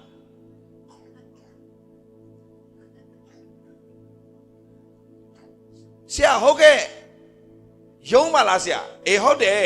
ဆရာတို့ယုံမှာလာလှုပ်လှုပ်ချင်လားမေးလို့ရတယ်ဆရာဇော်မင်းအခုဒီနေ့ဥစားစကားပြောမယ်တဲ့လာခဲ့ပါဆိုဆရာအနန္ဒနဲ့အစာရှောင်ထွက်လိုက်ကောအဖြေရပြီလေစပ်ပြီးတော့ရှောင်စရာမလိုတော့ဘူးဆိုတော့အဲ့ကောက်ကထမင်းတွေစားလို့ပြေးသွားတာပြေးလဲပြေးသွားဒါလုံနိုင်လားဒါလုံနိုင်ဆရာကျွန်တော်လုံနိုင်တယ်ဆရာယုံမှာလုံရပြီးတော့လုံနိုင်တယ်အဲ့နဲ့သူကလိုက်ပြတယ်ဒါမင်းရဲ့ယုံကနဲ့ဒါမင်းရဲ့ခုံဒါမင်းရဲ့စပွဲအဲ့စပွဲနဲ့ထိုင်ကုန်ထိုင်လို့ဆရာတခုရှိတယ်တဲ့ငါထိုင်မဲ့ထိုင်ကုန်ဟာလို့စုံလေဖြစ်ချင်တယ်လို့ဒီလိုလေးนี่ဒီလိုလှည့်လို့ရတယ်ကောတကယ်အဲ့ဒီခုံဆရာဇော်မင်းအလစ်မှာ2ချက်လောက်လှည့်ပလိုက်တာအောင်မိုက်တယ်ကွာလို့ပြီးလဲပြီးတော့တိလိုက်တော့အဲကွာတက်ဟာမဟုတ်ခါလေးမှာတကယ်တော့အဲ့တုန်းကလည်းဒီလိုဖုန်းတွေမပေါ်ဒီလိုပေါ်ရင်ဒီခါလေး record တွေပါတယ် selfie တွေပဲမရှိဘူးလေအဲ့တုန်းကရှိရိုက်ထားလို့ရရင်ရိုက်ထားချင်သေးတယ်ဒါပေမဲ့မေးလို့ရတယ်ဆရာဇော်မင်းဆိုတော့အဲ့ဒီမှာအမေဆရာဇော်မင်းကဘာတာဝန်ပေးမှလဲလို့မေးကြည့်တော့ဆရာဇော်မင်းကကပ်ပါထုတ်ပေးတယ် dispatch officer တဲ့အဲ့လေ officer ပဲဖြစ်သွားတာဆိုတော့စာအိတ်တွေပေါ့ဗျာစာဟိုဘာလဲအဲ့လိုဒီ AMG ကနေ AMG ယုံမှာသူ AMG Advancing the Ministry of the Gospel ဆိုအဲ့ဒီယုံမှာသူများကိုဟိုထိုင်းတွေကိုပေါ့သာသနာပြုတဲ့လုပ်ငန်းလားအဲ့ဒီမှာစာရွက်စာတမ်းတွေအများကြီးပေါ့အဲ့ဒါတွေလုပ်ရတယ် post office ဆိုတော့ပို့ရတယ်ပြန်လာရတယ်လုပ်ရတာပေါ့အဲ့မှာယုံအကိစ္စတွေအားလုံးလုပ်ရတယ်ဆိုတော့ကိုမထင်ထားဘူးဘုရားသခင်ကကိုပြင်ဆင်ပေးတယ်ယုံမှာအလုပ်လုပ်ရတယ်ဆိုတော့ဟုတ်ပြီယုံမှာလုပ်နေနေကျွန်တော်တငယ်ချင်းပေါ့ဗျာအားလုံးလဲတိမယ်ကျွန်တော်ပြောပြမယ်ရွှေခေါင်းလောင်းဆိုတာအဲ့ဒါကျွန်တော်တငယ်ချင်းအစ်စ်အဲ့ဒါ အဲ့ဒီကောင်ကအဲ့တုန်းကတော်တော်ချမ်းသာတယ်ကောင်က तू ကထိုင်းမနဲ့ယူထားတာထိုင်းမက तू ကသူ့ကိုတိတ်ချစ်လွန်အားကြီးတော့ထိုင်းမလည်းပတ်စံချမ်းသာတော့ तू ကားတွေဆိုင်ကယ်တွေဝယ်ထားပြီးတော့ तू ကမင်းသားလိုပဲဆိုတော့ကျွန်တော်နဲ့ तू နဲ့တငယ်ချင်းဆိုတော့ तू ကကျွန်တော်ကားနဲ့လာကြိုးတယ် तू ကားအနီးကျွန်တော်မှတ်မိတယ် American ကားကြီးလာကြိုးတယ်အဲ့ဒီကားနဲ့ကျွန်တော်လိုက်သွားရင်ကျွန်တော်အမြဲတမ်းပြောတယ်ဆိုင်ငါတနေ့ကဘာပတ်ပြီးတရားဟောမှာဆိုင်ငါကဘာပတ်ပြီးတရားဟောမှာ तू ကားစီးတယ် तू ကျွေးတဲ့ထမင်းစားတယ်ကျွန်တော်အကြီးကျယ်တွေရံပြောတော့ကြာတော့ तू အမျက်ဘာလဲမျက်စိနောက်တာလားအမြင်ကတ်လာတယ်ကျွန်တော်ဒီပဲမင်းနည်းနည်းရှော့ပြောလေသိမ့်မများနဲ့ तू ကားမောင်းနေတယ်ကျွန်တော်ပြောတာလေသိမ့်မများနဲ့ငါမင်းတငယ်ချင်းမို့လို့နားထောင်တယ် तू မြောက်တော့ပြောရင်မင်းအမြင်ကတ်လိမ့်မယ်တကယ်တော့ तू မြင်ကတ်နေပြီဒါပေမဲ့ဆရာဝန်ခံခဲ့တဲ့အတိုင်းပဲ2000ခုနှစ်မှာဆရာကနေဒါနိုင်ငံထွက်သွားတယ်2000ခုနှစ်မှာကနေဒါနိုင်ငံ2000ခုနှစ်စက်တင်ဘာမှာကနေဒါနိုင်ငံထွက်သွားတယ်2003ခုနှစ်မှာဆရာကနေဒါနိုင်ငံသားဖြစ်သွားတယ်2009ခုနှစ်မှာ2009ခုနှစ်မှာဆရာထိုင်းနိုင်ငံပြန်လာတယ်ထိုင်းနိုင်ငံပြန်လာတော့ passport အနီရောင်မဟုတ်တော့ passport နက်ပြာရောင်ဖြစ်သွားပြီဆရာပြန်ကင်လာတယ်ပြန်လာတယ်အဲ့တော့ဆရာညီမင်းတို့ကျောင်းဥစ္စာ6ပါလဲဟိုတပည့်တော်ဖြစ်ကဘယ်နှစ်ခုနှစ်လဲဘယ်နှစ်ခုနှစ်တက်လဲ2000ခွန်ဟုတ်လားဇေယာတို့ကဘယ်မှာလဲအဲ့တော့ဟုတ်လားဒါဆိုဆရာအဲ့မတိုင်ခင်ရောက်တာလားဟုတ်လား2008မှာလာလားမသိနော်အဲ့မှာလာတင်တာအောက်မှာလေဟို ICA ဖျားကြောင်းအောက်မှာလာတင်ဆရာပြန်လာတော့ဆရာပြောတယ်တက်တေခံတယ်ကဘာပတ်မယ်ဆိုတာတွေ့လားကဘာပတ်မယ်ပတ်ဆိုရပြီဆိုင်ရလာပြတယ်ဆိုင်ရလည်းတိတ်တော့မကျေနပ်မှာအာမင်သူပြောရှာတယ်အာမင်တိတ်တော့မကျေနပ်ဘူးကွာဒါပေမဲ့ဝန်ခံခဲ့တဲ့အတိုင်းကျွန်တော်တကယ်ဖြစ်တယ်အာမင်ဒါကြောင့်ကျွန်တော်ဗာပြောချင်တယ်ဆိုတော့တခါလေးမှာကျွန်တော်တို့ပြောတဲ့အရာတွေအားလုံးသူများတကယ်ဟိုကျွန်တော်တော့ဖြစ်တာကွာဘာလို့မဖြစ်ရမှာကျွန်တော်ဆိုတာတကယ်ရှင်းပြောရင်သူများဆက်လိုက်တော့ဝယ်မတောက်နိုင်လို့သူများပြစ်ခဲ့တဲ့ဆက်လိုက်တို့ပြန်ကောက်တောက်တဲ့ကောင်အဲ့ဒီလိုအစင်ရှိခဲ့တဲ့ကောင်ကဖယားကိုရသွားတဲ့အချိန်မှာယုံရဲလာတာလေကျွန်တော်သူများထင်သေးလေပြဿနာမရှိဘူးကျွန်တော်ဘွားလုံးဝအဲ့ဒီဆက်လိုက်တို့ကလည်းဟိုလက်တလို့သူများပြစ်ချလိုက်တဲ့ဆက်လိုက်ဆိုတော်သေးတယ်မိုးရီတွေဘာတွေထဲမှာဘယ်နှစ်ရက်ကြာပြီလဲမသိဘူးတောက်ရှာမရှိတော့လဲကွာတိလာဟိုဆိုင်နေပိတ်ကုန်ပြီလေဘောပါလားမသိဆိုင်နေပိတ်ကုန်ပြီညဘက်ရှောက်ရှာလေလမ်းဘေးမှာရှောက်ရှာပြီးအဲ့အတူကောက်တောက်ခဲ့တယ်ဘွားဒီလိုကောင်မျိုးကအခုကဘာပတ်ဖို့ဆိုတာဘယ်လိုဖြစ်နိုင်မှာလဲစကြဘယ်လိုဖြစ်နိုင်မှာလဲဆိုတော့ဒီမှာရှိတဲ့ညီကိုမောင်တို့ကဘာအားပေးခြင်းလဲဆိုတော့တင်းတို့ဟာဆရာရဲ့အဲ့ဒီအခြေအနေထက်ဆိုင်တင်းတို့ကအင်မတမကိုဖခင်ကောင်းကြီးပေးခြင်းခံထားသူတွေဖြစ်တယ်အာမင်တင်းတို့တောင်မှအလူငွေလာပေးနိုင်သေးတယ်ဆရာကိုလေဒီမှာလာပေးနိုင်သေးတယ်ခလေးရအစလာပေးနိုင်သေးတယ်ဆရာဒေးဗစ်လာတော့အလူငွေအိတ်တွေကပတ်စံပြန်ခိုးတဲ့ကောင်တွေတကယ်ခိုးခဲ့တဲ့ကောင်တွေပြီးတော့မှပတ်စံမလောက်ရင်အလူငွေထည့်တယ်နော်1000 တန်ထည့်ပြီးရင်ကိုပေးချင်တာ100ပဲလေအလူငွေအိတ်တွေက900ပြန်ရှာတာရောခဏနေဟိုကောင်လဲကြောက်တယ်ကျွန်တော်လာပြီဆိုဖျားချောင်းအရန်စိတ်ညစ်တယ်လှုပ်ချင်တယ်လို့လှုပ်နေတာဒီလိုကောင်မျိုးတွေကဂျေဇုတော်ကြောင့်နှုတ်ကပတ်တော်ရသွားတဲ့အချိန်မှာယုံရဲသွားတာဘာကြောင့်ယုံရဲလဲသိလားညီကောင်မောင်တို့ဂျေဇုတော်ကြောင့်ပြောဂျေဇုတော်ပြောကြည့်အောင်ဂျေဇုတော်ဆိုတာမထိုက်တန်တဲ့သူထိုက်တန်စေတာပြောမထိုက်တန်တဲ့သူကိုအဲ့ဒီကနေစတော့ဆရာသိသွားပြီငါမဖြစ်နိုင်တဲ့အခြေအနေကိုငါ့ကိုဇပွဲတွေခုန်နေအဲကွန်းနဲ့အလုတ်လုတ်ခွင့်ပေးတဲ့ဖခင်ကငါအခုတဆင့်တက်တော့မယ်ငါမဟုတ်ယုံကြည်ခြင်းမှာအမြဲတမ်းအဆင့်တက်နေရတယ် ဒီတိုင်းရက်နေလို့မရဘူးဒီမှာရတော့ဟာလေလုယာဟာလေလုယာအဲ့လိုမျိုးတစ်စစ်တတ်မယ်အခုဆိုဆရာကချင်းမိုင်မှာဆရာယုံကြည်ခြင်းနဲ့ဆရာကမြေကြီးဝယ်လိုက်တယ်ဆောက်လုပ်တယ်ဟုတ်ပြီအားလုံးပေါင်းဒေါ်လာတန်းနဲ့ချီကုန်တယ်ဒေါ်လာတန်းနဲ့ဘတ်တန်းနဲ့ချီဒေါ်လာတန်းနဲ့ချီကုန်တယ်โอเคဒါပေမဲ့အခုအချိန်တစ်ခုရောက်လာတဲ့အခါမှာဘန်ကောက်မှာထပ်လုပ်ဖို့တစ်ဆင့်တက်ပြီဒါဆိုတော့အစပေါင်းများစွာထပ်ပြီးတော့ညင့်ပြီဘန်ကောက်မှာလုပ်လို့ရလားရတယ်ဘယ်သူအဖြစ်လဲယေရှုအဖြစ်ဒါပေမဲ့သင်ပါတိဆောက်ရလဲဆိုတဲ့အခါမှာဖခင်ရဲ့ဤဥပဒေတအတိုင်းတော့လုပ်ရတယ်ကိုယ့်ဘာသာကိုရှောက်လုပ်လို့မရဘူးနှုတ်ကပတ်တော်တည်တည်ချာချာလေးလာမယ်နှုတ်ကပတ်တော်ကိုဝန်ခံမယ်လှုပ်ဆောင်ရမယ်ဖခင်ပြောတဲ့အတိုင်းလုပ်ရမယ်ဆရာတခုပဲမနေ့ကတော့မှဆရာအဖွဲ့တွေဆရာသင်ပေးသေးတယ်သင်အောင်မြင်ခြင်းရင်ကျမ်းစာနှစ်ခုကိုသင်ကောင်းကောင်းပိုင်အောင်ဖတ်ထားဖို့လိုတယ်တခုကစာလံကျမ်းဘာကိုသင်ပေးလဲဆိုတော့သင်နဲ့ဖခင်နဲ့အဆက်အသွယ်လုပ်တာကိုသင်ပေးတယ်သင်ဖခင်နဲ့ဘယ်လိုအဆက်အသွယ်ပြုရမလဲဖခင်ထံသို့ဘယ်လိုချင်းကပ်မလဲဖခင်နဲ့ဘယ်လိုယဉ်နှီးအောင်တည်ဆောက်မလဲဆိုတာသိချင်သင်စာလံကျမ်းဖတ်ဘာလို့စာလံဆရာကဖခင်နဲ့အရင်ယဉ်နှီးတဲ့သူဆိုတော့သင်ယဉ်နှီးအောင်သင်ကို तू သင်ပေးလိမ့်မယ်စာလံကျမ်းတုတ်တန်ကျမ်းကြတော့ဖခင်နဲ့ယဉ်နှီးအောင်မဟုတ်တော့ဘူးလူလောကမှာအသက်ရှင်တဲ့အခါမှာလူချင်းအဆက်အသွယ်ပြုတဲ့နေရာမှာဘယ်လိုပညာသားပါနဲ့လူတွေနဲ့အလောကကြီးမှာအလုတ်လုတ်တက်အောင်ဘယ်လိုလုပ်ရမလဲဆိုတာသင်ထားပေးတဲ့ကျမ်းကတုတ်တန်ကျမ်းဆိုလောကမှာဘယ်လိုရှင်သာမလဲဆိုတာသင်ပေးတာပါလဲတုတ်တန်ကျမ်းဖခင်နဲ့ဘယ်လိုအဆက်အသွယ်ပြုရမလဲဆိုတာသင်ပေးတာပါလဲအဲ့ဒီနှစ်ကြောင်းသင် share ဒီ2026မှာရေးလဲကျမ်းစာတခြားလည်းဖတ်ပါတခြားလည်းဖတ်ဒါပေမဲ့အဲ့ဒီစာလံကျမ်းအခောက်ခါပြန်ဖတ်တုတ်တန်ကျမ်းအခောက်ကပြန်ဖတ်ပြီးတော့မှအဲ့ဒီထဲရတဲ့ဟာတွေအလုံးပြန်ရေးချထားပြီးတော့မှတေချာပြန်ဖတ်အဲ့ဒီအောင်နှလုံးသွင်းပြီးတော့ဆင်ခြင်အဲ့ချိန်ကျ revelation တွေရလာလိမ့်မယ်ဖွင့်ပြခြင်းတွေရလာလိမ့်မယ်အဲ့ဒီဖွင့်ပြခြင်းရတော့မှလက်တွေ့တင်အသက်ရှင်ကြည်ရေးလဲအောင်မြင်တာကျမ်းစာထဲမှာကိုယ့်ရဲ့လက်ရှိအခြေအနေကိုကြည့်တော့မှမတောင်းသင့်တဲ့လူတယောက်တောင်းလိုက်တဲ့အတွက်ကြောင့်တတ်သိရသွားတဲ့ဟာဒီနေ့ဆရာပြောပြတော့မှတင်းတို့ခွန်အားပေးပြီးတော့ဆုံးသတ်မယ်ဆရာရဲ့ life မှာလည်းပဲဆရာကဘာပတ်ဖို့ဆရာပြောခဲ့တယ်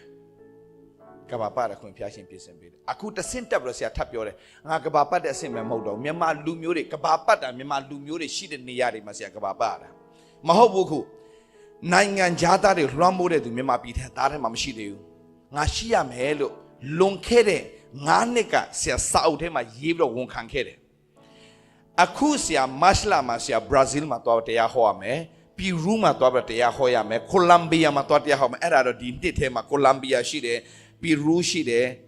ပီရူးလားဟုတ်တယ်နော်ပီရူးရှိတယ်ကိုလံဘီယာပီရူးမက္ကဆီကိုပြီးတော့မှဘရာဇီးပြီးတော့မှ North America ဆိုတော့အမေရိကန်နိုင်ငံပေါ့နော်အမေရိကန်နိုင်ငံဟိုဘက်ကတော့ပီရူးတို့ဘာလို့ဆိုတာ South America အဲ့ဘက်ရှိမယ်ပြီးတော့ Africa ဒီနေ့တည်းမှာ Africa ရှိမယ် Uganda ရှိမယ်Ghana ရှိတယ်ဆိုတော့ဒီဘက်မှာဆိုရင်တော့ Philippines ရှိမယ်Indonesia ရှိတယ်ဆိုတော့ဖျားရှင်အကုန်လမ်းဖွင့်လာအဲ့ဒါတွေအားလုံးမြန်မာတွေမဟုတ်တော့ဘူးနိုင်ငံသားတွေပဲဆရာတရားဟောမယ်ပွဲတယ်ဆိုတော့ယုံတဲ့အတိုင်းဘာလို့ဖြစ်လာလဲဘာလို့ယုံတဲ့တိုင်းဖြစ်လာလဲရှင်းရှင်းလေးပဲညီကိုမောင်မတို့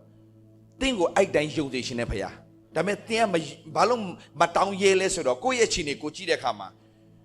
ပြီးတော့မှငငယ်တော့တို့တင်ပေးလိုက်တဲ့အရာတွေလည်းဘာဖြစ်လဲဆိုတော့တောင်းရင်တန်ရပဲတောင်းခိုင်းတယ်မတန်တရားတောင်းရင်မချိုက်ဘူးဒါတို့ဟိုခေတ်တုန်းကလူကြီးတွေကစတန်ရတောင်းမတန်တရားတွေမတောင်းနဲ့ဒါပေမဲ့တကယ်တမာတယောက်တိလာတဲ့ခါမှာတို့ဖခင်ကငါတို့တောင်းပန်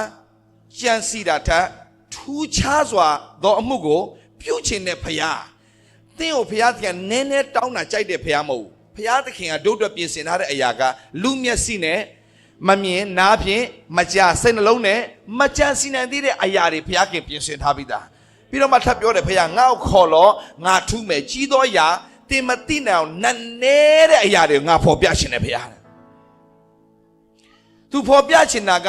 သေးတဲ့အရာမဟုတ်ကြီးတဲ့အရာသင်မသိနိုင်အောင်နည်းနည်းတဲ့အရာကိုဖျားရှင်ဖော်ပြချင်တာဒါကြောင့်ဒီနေ့ညီကိုမောင်မတွေကျွန်တော်ပြောယူပါယုံကြီးထားပါယူပါယုံ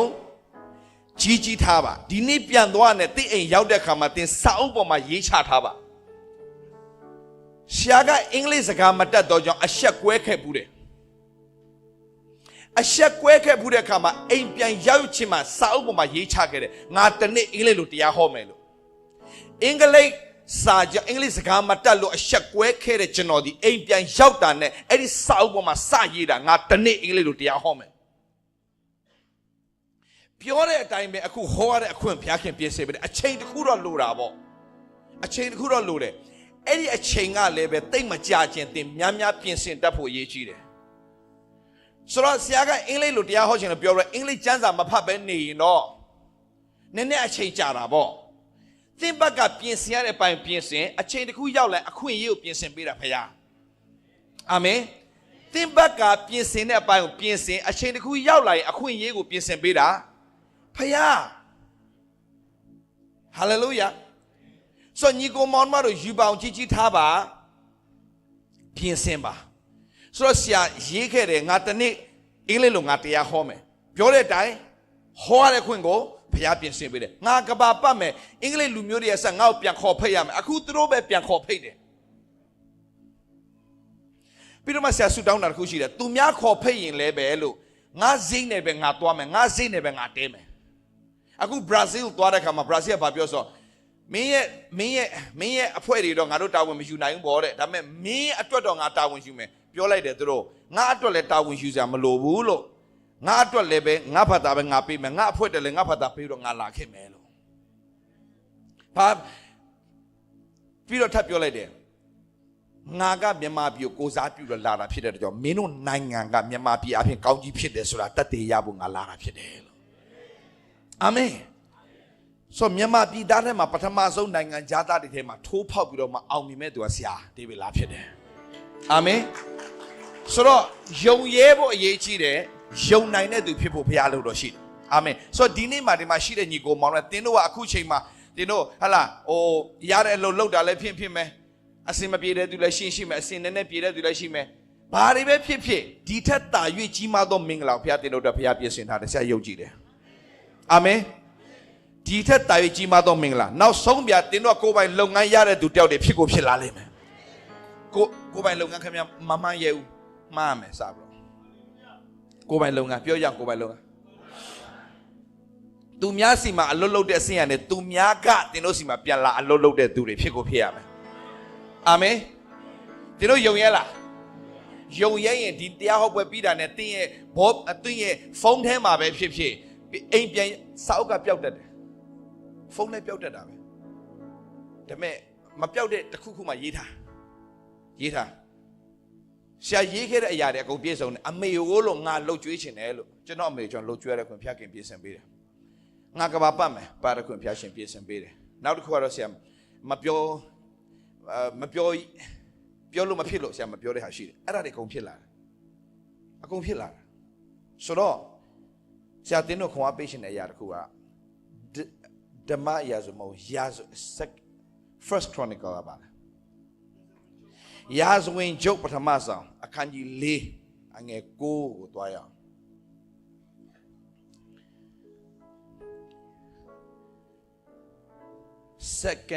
First Chronicle နော်ရာဇဝင်ကျုပ်ပထမဆောင်အခန်းကြီး4အငယ်9နော်First Chronicle chapter 4 verse 9 Okayဒီမှာရှိတဲ့ညီကိုမောင်မတွေကျွန်တော်ပြောပြချင်တယ်သင်ယုံရဲရမယ်သင်တောင်းရဲရမယ်အာမင်ယုံရဲရမယ်တောင်းရဲရမယ်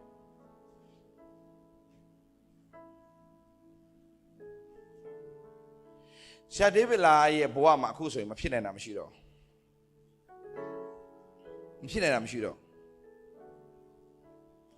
ဆရာအပြည့်လူတွေအများကြီးနိုင်ငံတကာမှာရှိတဲ့သူတွေပြောင်းလဲမယ်ဆိုတာဆရာကြိုတင်ပြီးတော့သိထားပြီးသားမြန်မာလူမျိုးတွေထဲမှာလည်းပြောင်းလဲတာအများကြီးပဲဆရာဒေးဗစ်လာတရားဟောချက်တွေကြားပြီးတော့ပြောင်းလဲသူအများကြီးပဲမကြသေးမြတ်တော့မှရာဘာချန်ထဲမှာသူတို့နေတာဟောရဘာသာမိသားစုဟိုနားထောင်ဒီနားထောင်နဲ့သူတို့ဒီလိုမျိုးပဲဖွင့်ထားလေတစ်ခုပြီးလာနောက်ဆုံးလာတာဆရာဒေးဗစ်လာတရားဟောချက်အလောက်ကများနေသူတို့လည်းထားပိတ်ဖို့အချိန်မရှိတော့ဘူးအတန်ပြဲနဲ့နားထောင်ရင်းနဲ့အဲ့ဒီ rubber channel မှာပဲသူတို့ခရစ်တော်ရသွားတယ် အဲ့ဒါဆရာကနေတို့ရောက်သွား run down ပါမှာဆရာကနေတို့ရောက်သွားတော့ဆရာကနေတို့ကိုတွေ့လဲတွေ့ဆရာကနေတို့ဆရာတေးဘယ်လောက်တွေ့ပြောလိုက်ပါကျွန်တော်တို့ဘယ်သူမှလည်းအင်္ဂလိပ်လာဟောတဲ့သူလည်းမရှိဘူးတဲ့အဲ့ဒီ YouTube ထဲမှာဟောတဲ့တရားကိုနားထောင်လို့ယေရှုကိုကျွန်တော်ရသွားပါပြီတမိသားစုလုံးဆိုလာပြောတယ်ဆိုတော့ဘုရားခင်လုံနေတယ်အခုကမြန်မာပြည်သားတွေထဲမှာပဲမဟုတ်တော့ပဲနဲ့နိုင်ငံတကာအတွက်ဘုရားခင်စတင်အသုံးပြုဖို့ဆရာရည်ရွယ်ချက်ထားတဲ့တကယ်လည်းဖြစ်လာတယ်ဆိုတော့ဒီနေ့စာရွက်တင်တို့ယူပါယုံထားပါဘေးနားမှာရှိတဲ့သူလက်ဆွဲနှုတ်ဆက်ပဲပြောရအောင်ယူပါယုံထားပါလို့အာမင်ယူပါယုံကြီးထားပါယူပါယုံကြီးထားပါပြောယူပါယုံကြီးထားပါပြောရအောင်အာမင်ခဏအလုံးကြည့်အောင်ထိုအဆွေအမျိုး၌ယာဘတ်သည်ထူးဆန်းသောသူဒါပေမဲ့သူ့အမျိုးထဲမှာ तू ကမွေးလာတော့ထူးဆန်းသောသူမဟုတ်ဘူးမွေးလာတော့ကသူ့အမျိုးထဲမှာ तू ကအနှိမ်ခါဆုံးသူ့ရဲ့ story ကဒီလိုလာတယ်ကျမ်းစာထဲမှာမှတ်တမ်းတင်ထားတော့ယာဘတ်ဒီဘာဖြစ်လဲထူးဆန်းတယ်တဲ့ဘယ်လိုထူးဆန်းတာလဲတဲ့သူ့အမေကမွေးကနီးမှာသူ့ကိုမွေးကနီးမှာသေမလို့ဖြစ်လို့သေမလို့ဖြစ်ပြီးတော့နာကျင်ချင်းဝေဒနာနဲ့သေကနီးလူဆဲဆဲဖြစ်ပြီးတော့မှဒီကလေးကိုမွေးလာခဲ့ရတော့ကြောင့်သူ့ကိုယာဘတ်ဆိုပြီးတော့အမည်မဲ့လိုက်တယ်အတိပ္ပယ်ပါလဲဆိုတော့ငါ့ကိုနာကျင်စေတဲ့ကောင်လေးယာဘတ်ဆိုတဲ့အတိပ္ပယ်အင်္ဂလိပ်လို့ဆိုရင် pain မြန်မာလို့ဆိုရင်သိလားငနာလေးနာမည်ခေါ်လို့မကောင်းပါလဲယာဘတ်ဆိုတဲ့အတိပ္ပယ်ကနာကျင်ချင်းဆိုတော့မြန်မာလိုပြောမယ်ဆိုရင်ငနာလေးဆိုမွေးလာတဲ့ငနာလေးပဲသွားမလဲငနာလေးစားပြီလားငနာလေးဆိုကြာတော့ဘာဖြစ်လဲတင်းလာတာဗောဒါပေမဲ့အဲ့ဒီနာမည်ဘယ်သူကပေးခဲ့လဲသူ့အမေကိုယ်တိုင်ပေးတာငနာလေးသူကလက်ရှိဂျူးရဲ့ထုံးစံသူကသူ့ရဲ့အင်္ဂယုတ်နဲ့သူ့ရဲ့အခြေအနေကိုကြည့်ပြီးတော့နာမည်ကိုပေးတာ။ယာကုပ်ဆိုရင်ထူးဆန်းတဲ့ဒီလူကသူ့မွေးလာတော့သူ့ရဲ့အကိုရဲ့ဖနှောက်ကိုဒီလိုကြိုက်ပြီးတော့မှမွေးလာတဲ့အတွက်ကြောင့်သူကလူလဲဒီကလေးကိုနာမည်ပေးတာဂျေကော့တဲ့ယာကုပ်ဆိုတဲ့အဓိပ္ပာယ်ကနည်းနည်းကောက်ချစ်တဲ့သူဒါပေမဲ့အဲ့ဒီယာကုပ်ကအသက်အရွယ်ကြီးလာတဲ့အခါမှာအဲ့ဒီကောက်ချစ်တယ်ဆိုတဲ့နာမည် तू မလို့ချင်တော့ဘူးသူ့ရဲ့မြင်းမြစ်တွေကပြန်ခေါ်ရင်ငါတို့အဖိုးကောက်ချစ်တဲ့အဖိုးလေးဆိုတာမျိုး तू မလို့ချင်တော့ဒါနဲ့ तू ဘာလုပ်လဲဆိုတော့တနေ့ तू ဖျားနဲ့နှစ်ပန်းလုံးတော့ကိုတော့ကျွန်တော်ကောင်းချီးပေးပြောချင်တာပါလဲကျွန်တော်နာမည်အရင်ကအဲ့ဒါမဟုတ်ဘူးကိုတော့စီမှာကျွန်တော်အတွက်နာမည်ရှိရမယ်အကောင်းဆုံးနာမည်ရှိရမယ်လူတွေကကျွန်တော်ရဲ့အပြင်ပန်းကိုကြည့်ပြီးတော့မှကျွန်တော်ကိုကောက်ချစ်တဲ့ကောင်လို့နာမည်ပေးလိုက်တယ်ဘယ်သူမှနာမည်ပေးတာမဟုတ်ကျွန်တော်ချစ်ပါတယ်ဆိုတဲ့ကျွန်တော်အဖေမေကပဲကျွန်တော်နာမည်ပြန်ပေးတာကောက်ချစ်တဲ့သူဒါပေမဲ့ကိုတော့ကျွန်တော်အချစ်ဆုံးကကိုတော့ဖြစ်တယ်လူတွေတတ်မှတ်ချက်ထဲမှာကျွန်တော်ရှိနေတယ်ဒါပေမဲ့အဲ့တတ်မှတ်ချက်ထဲမှာထက်ကျွန်တော်အတွက်ဖခင်အကောင်းဆုံးပြင်ဆင်ထားတယ်ဆိုတော့ကျွန်တော်ယုံကြည်တယ်နာမည်အသစ်ကျွန်တော်ပေးပါနာမည်အသစ်ကဘဝအသစ်ပဲအာမင်နာမည်အသစ်ကဘဝအသစ်ပဲဟာလေလုယာဆိုတော့ဖခင်သခင်တင့်အတွက်အသစ်သောအရာတွေပြင်ဆင်ထားတယ်ဟာလေလုယာဘေးနားမှာရှိတဲ့သူပြောရအောင်ဖခင်သခင်တင့်အတွက်မင်္ဂလာတွေပြင်ဆင်ထားတယ်ဖခင်သခင်တင့်အတွက်အသစ်သောအရာတွေပြင်ဆင်ထားတယ်2026ထဲမှာအသစ်သောအရာတွေကိုသိမ့်ပိုက်နိုင်တဲ့သူတွေဖြစ်ပါစေအာမင်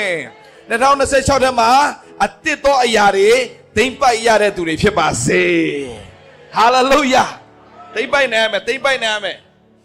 ရှာတော့ပြောနိုင်မှာပေါ့နော်မောင်ကြီးကိုမောင်မတို့ကျွန်တော်ရဲ့ live မှာကျွန်တော်အများကြီးကြုံပြီးသွားပြီကျွန်တော် live မှာအများကြီး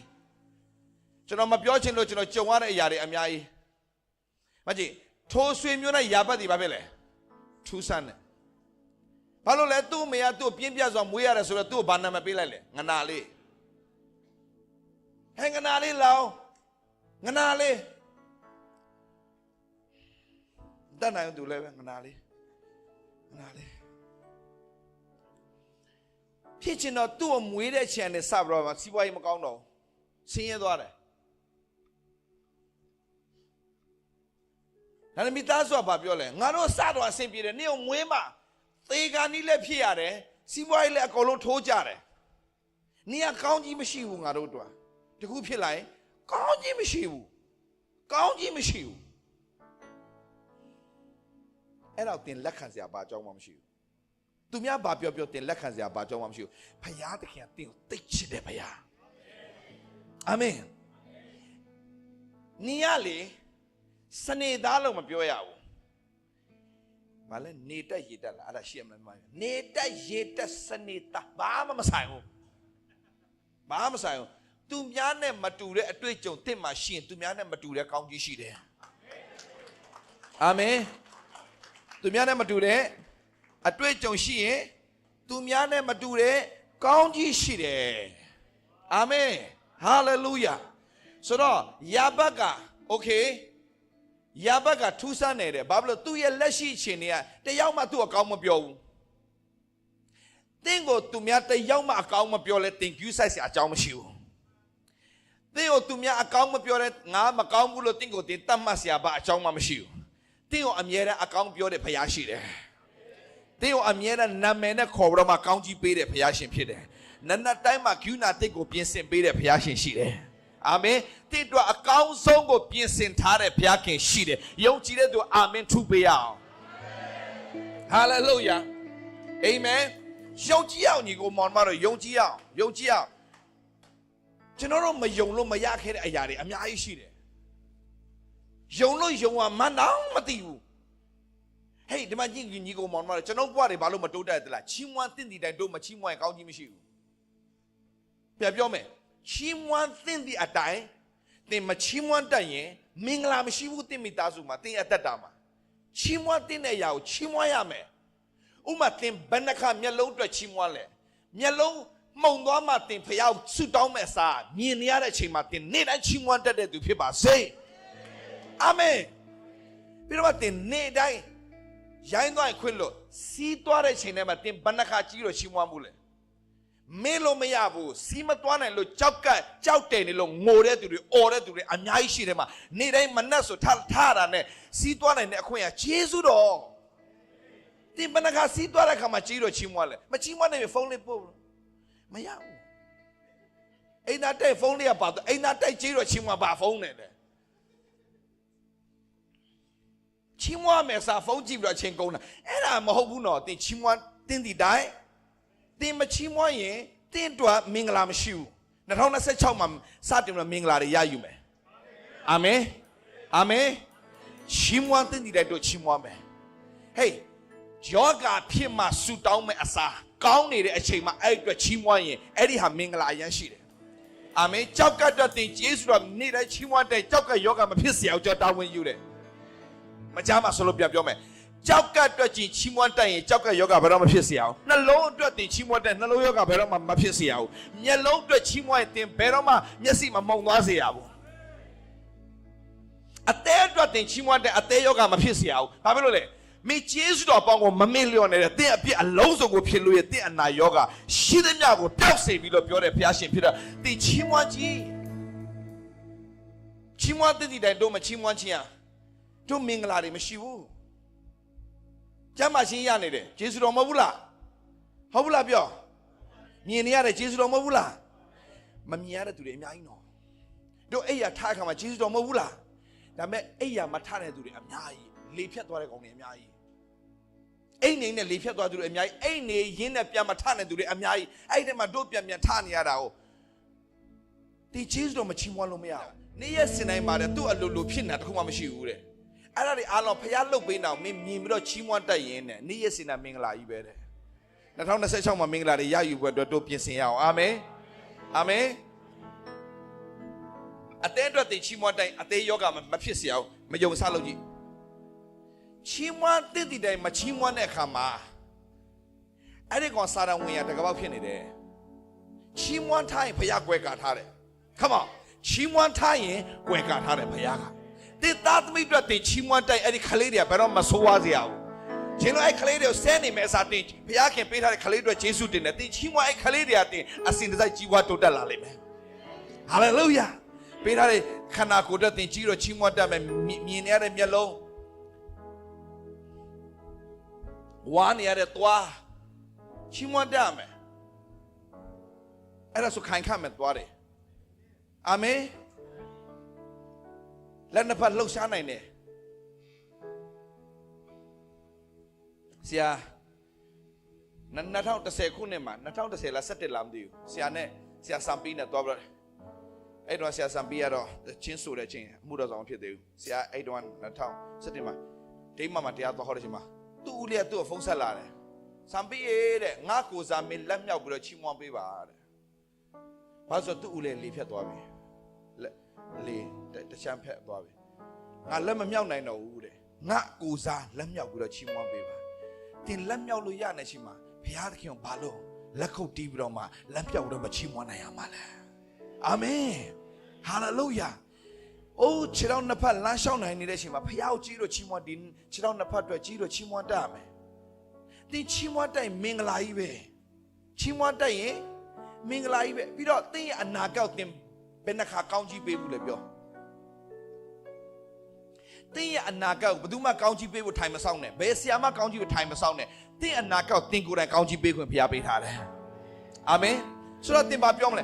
2026တင်မင်္ဂလာရှိသောနှစ်ဖြစ်တယ်လို့တင်ဝတ်ခံရင်မင်္ဂလာတွေတင်းကိုစောင့်ကြိုနေပြီဖြစ်တယ်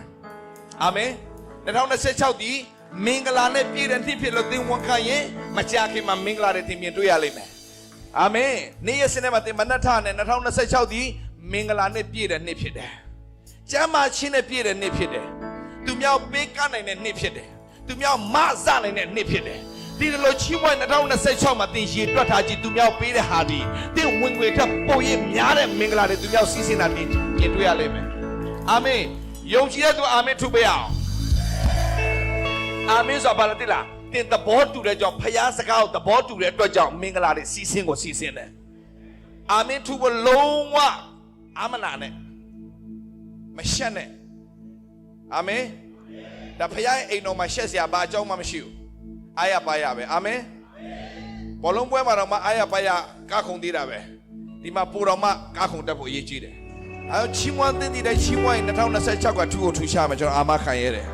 အာမင်ချီးမွမ်းတဲ့မချီးမွမ်းခဲ့တဲ့ချိန်တွေရှိပါသလားခင်ဗျာ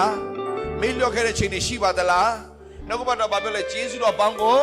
မမေ့မလျော့နဲ့တဲ့ဒါဆိုဘာလာမလဲဂျေဇုတော်ပေါင်းမမေ့မလျော့နဲ့တင့်ပြည့်လုံးစုံကိုဖြစ်လို့ရင်တင့်နာယောဂရှိသမျှတော့ပျောက်စေမယ်ပြီးတော့ထပ်ပြောတာရှိတယ်တင်းရဲ့အသက်ကိုဖြတ်စည်းခြင်းတွေကရွေးနှုတ်၍ဂျေဇုတော်ဂယုဏတော်အပေါင်းနဲ့တင်းရဲ့ဦးခေါင်းကိုပိုက်ရတော်မူမယ်တဲ့တင်းဒီအသက်ကြီးစဉ်ကောင်းသောအရာနဲ့ရောင်ရဲစေတော်မူသဖြင့်တင်းရဲ့အသက်ရွယ်သည်ရွှေလင်းရုံကဲ့သို့ပြုပြင်ခြင်းရှိမယ်တဲ့ဟာလေလုယာအာမင်နောက်အမြဲတမ်းချီးမွမ်းတတ်ရအောင်သူများဘာပြောပြောရေးမကြည့်ဘူးတင်ပြောတာပါလဲဆိုတာအရေးကြီးတယ်သူများဘလောက်ပဲတင်မကောင်းကြောင်းပြောပါစေတင်ကအမြဲတမ်းချီးမွမ်းခြင်းကတော့တင်နှုတ်ကနေထွက်ခွင့်သာပေးလိုက်စမ်းပါတင်မင်္ဂလာတင်ရွေးချယ်တာဖြစ်တယ်အာမင်ဆိုကြည့်အောင်ဒါလေးနဲ့ကျွန်တော်ဆုံးသက်ခြင်းနဲ့ယာဘက်ကသူ့အမေလည်းမကောင်းဘူးသူ့အဖေလည်းမကောင်းဘူးဘယ်သူမှမကောင်းဘူးဒါပေမဲ့ तू ကတော့အမြဲတမ်းဘာဖြစ်လဲကောင်းမြတ်ဆုံးစကားတွေပဲ तू ပြောတယ် तू ယုံနာပါလဲငါအတွက်အကောင်းဆုံးပြင်ဆင်ထားတဲ့ဖခင်ရှိတယ်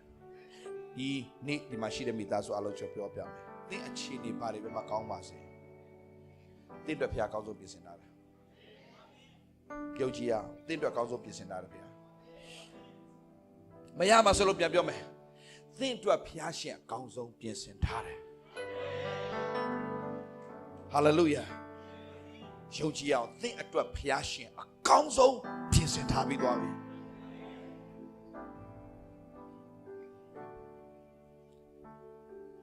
သူများပြောမှာပေါ့ဆရာလေးပဲလာလေပင်ပင်ပန်းပန်းနဲ့မနာမနေတရားဟောတယ်မြန်မာပြည်မှာဆိုတောက်လျှောက်2000နဲ့12ခုနှစ်ကလေးမြန်မာပြည်ထဲဆရာပြောင်းဝင်သွားတယ်ကနေဒါကနေ2020အထိတောက်လျှောက်တရားဟောတယ်ဆရာရာဘတ်နှလုံးသားပါလေငါ့ဘသူမှငါအဖေမေတော့ကောင်းချီးမပေးလဲနေပါစေကောင်းချီးပေးတဲ့ဖခင်ရှိတယ်အာမင်ဆိုတော့ဘာဖြစ်လို့ तू တောင်းရတာလဲပြောကျမ်းစာတစ်ပိုက်ကြောင့် तू တောင်းရတာကျမ်းစာတစ်ပိုက်ပါလဲ105ခုမြောက်သောစာလံ sorry 115ငယ်15ပဲသွား115ခုမြောက်သောစာလံအငယ်15မှာကြည့် तू ဘာလို့တောင်းရတာလဲပြန်ဒီကျမ်းပိုက်ပြန်လာမယ်သင်တို့ကဘာသူတွေလဲတဲ့သ တင်တို့ကဘာတူတွေလဲတဲ့တင်ကိုတင်သိရမယ်တင်တို့ဒီကောင်းကင်နဲ့မြေကြီးကိုဖန်ဆင်းသောထာဝရဘုရားကောင်းကြီးပေးတော်မူသောသူဖြစ်ကြ၏တဲ့တင်ကဘာတူလဲတင်ကဘာတူလဲဒီကျမ်းပိုက်တန်းတင်ဖြစ်တယ်သူများပြောတာမပြောတာအရေးမကြီးတင်ကဘာတူလဲတင်ကကောင်းကင်နဲ့မြေကြီးကိုဖန်ဆင်းသောထာဝရဘုရားကောင်းကြီးပေးတော်မူသောသူဖြစ်တယ်တဲ့တင်ဘာတူလဲတင်ဘာတူလဲဆိုကျွန်တော်ဒေးဗစ်ပါတင်နာမည်ပြောခိုင်းတာမို့တင်ဘာတူလဲဆိုရင်ကျွန်တော်ကကောင်းကင်နဲ့မြေကြီးကိုဖန်ဆင်းတဲ့ထာဝရဘုရားကောင်းကြီးပေးတဲ့သူဖြစ်တယ်အာမင်ကျွန်တော်ပြန်မေးမယ်တင်ဘာတူလဲကျွန်တော်တိတ်မချတယ်တင်ဘာတူလဲခင်ဗျာ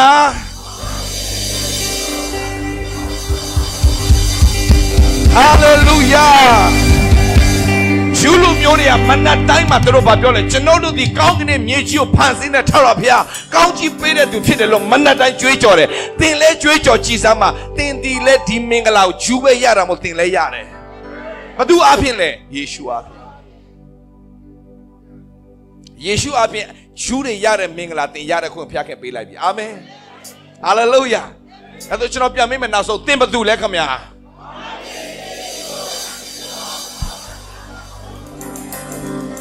ဟာလေလုယာအလို့ရပြီလားမနှက်ထတာနဲ့တင်းကိုဆရာဒေးဗစ်လာမေးဘသူမရှိတော့ဘူးဆိုရင်တင်းကိုတင်ပြန်မေးမှန်တယ်မှာတင်းဘသူလဲတင်မေးတင်ဖြေပလိုက်စမ်းပါအလို့ရပြီလားအလို့ရပြီလား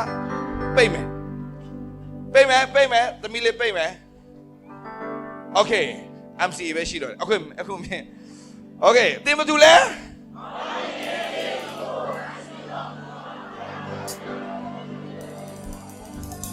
နည်းနည်းရောင်းတင်ရဘာတူလဲကောင်းကင်နဲ့မြေကြီးကိုဖန်ဆင်းသောထာဝရဘုရားကောင်းကြီးပေးတော်မူသောသူဖြစ်တယ်အာမင်ဟာလေလုယာနောက်ဆိုတော့တင်ဘာတူလဲခင်ဗျာကျွန်ုပ်ဒီကောင်းကင်နဲ့မြေကြီးကိုဖန်ဆင်းသောထာဝရဘုရားကောင်းကြီးပေးတော်မူသောသူဖြစ်တယ်အာမင်အဲ့လိုတင်နေတိုင်းဝခိုင်တင်ရဲ့အလုတ်ယုံကတင်အဖြစ်ကောင်းကြီးဖြစ်လာလိမ့်မယ်အဲ့ဒီအလုတ်ယုံကတင်အဖြစ်ကောင်းကြီးဖြစ်တယ်ဆိုတာအဲ့ဒီအကြီးကဲတယ်ဆိုတာသိလာတဲ့အခါမှာတင်ကိုလက်လွတ်မခံနိုင်တော့ဘူးတင်မျက်နှာသာရလာလိမ့်မယ် Are you say amen Can you say amen Okay goodဟုတ်ပြီဆိုတော့ဘသူပါပဲပြောငါဘသူလဲတဲ့ငါကောင်းကင်မြေကြီးကိုဖန်ဆင်းတဲ့ထာဝရဘုရားကောင်းကြီးပေးတော်မူသောသူဖြစ်တယ်တဲ့ဒီတစ်ခါမှာ तू ဘယ်လိုဆူတောင်းမှုလဲရဘက်ကငါ့အဖေမျိုးကောင်းကြီးမပေးလဲပြဿနာမရှိဘူးငါအဖေမြင်ငါ့ဘာပဲပြောငါကဘာတူလဲကောင်းငင်နဲ့ရေကြီးကိုဖန်ဆင်းတဲ့ထာဝရဘုရားကောင်းကြီးပေးတဲ့သူဖြစ်တယ်လေဘာလို့ငါဝမ်းနေနေရမှာလဲငါဘာလို့စိတ်တက်ကြမှာလဲငါဘာလို့အားငယ်နေရမှာလဲအာမင်ဆိုသူဘာဆုတောင်းပြီလဲကျွန်တော်ကိုအစင်ဟာလေလုယာရဲပြောရဲပြီဘာလို့ရဲပြော तू ဘသူဖြစ်မှ तू တည်သွားလို့ तू ဆုတောင်းရဲတာ तू ဘသူလဲတင်ဘသူလဲတင်သိရမယ် तू ကဘသူလဲ तू ကကောင်းကင်မြေကြီးကိုဖန်ဆင်းထားပြကောင်းကြီးပေးတဲ့ तू ဖြစ်တယ်ကြောင့်ငါ့ကိုဒီမှာကောင်းကြီးပေးလေဆွေးပါဟေးမထားကောင်းကင်မြေကြီးကိုဖန်ဆင်းတဲ့ထားပြကောင်းကြီးပေးတဲ့ तू ဖြစ်တဲ့အတွက်ကြောင့်တင်ကိုဘယ်သူမှချိန်ဆလို့မရအောင်ဆိုင်တင်ဘသူလဲကောင်းနေမြေကြီးကိုဖန်ဆင်းတဲ့ထာပြားကောင်းကြီးပေးတဲ့သူဖြစ်တဲ့အတွက်ကြောင့်တင့်ကိုချိန်ဆတဲ့အရာကမထီရောက်တော့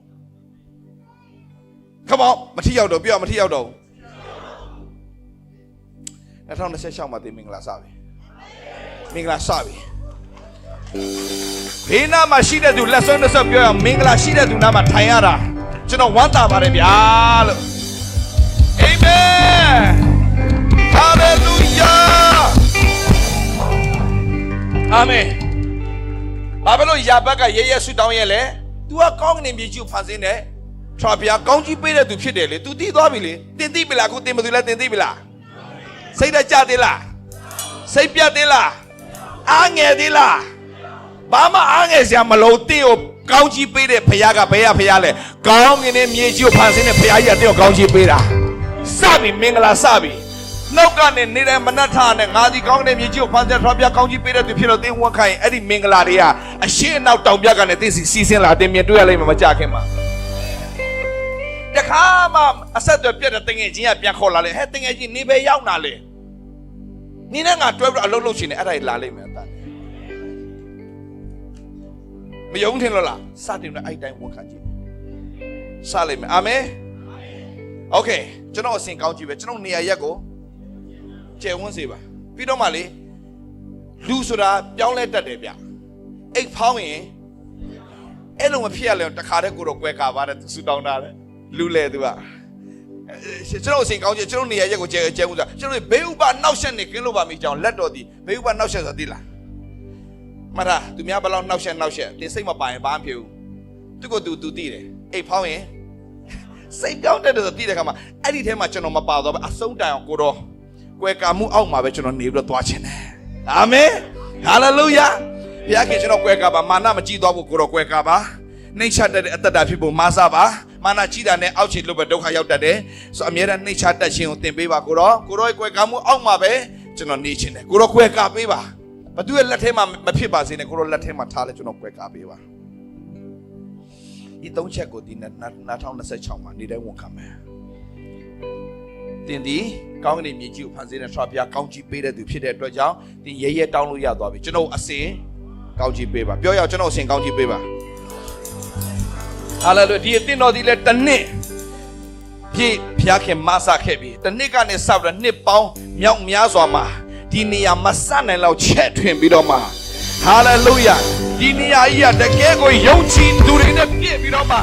ချီးမွမ်းချီးရှိကိုတင်လူပူဇော်တဲ့နေရာဖြစ်ပြီးတော့မှလူပေါင်းမြောက်များစွာပြောင်းလဲတဲ့နေရာဖြစ်ကိုဖြစ်ရမယ်ယေရှုနာမနဲ့ကြေညာတယ်အာမင်ဟာလေလုယာတရားဖြင့်လူများစွာသောသူတွေကောင်းကြီးဖြစ်ရမယ်ယုံကြည်ပါသလားတရားဖြင့်လူတွေကောင်းကြီးဖြစ်ရမယ်အာမင်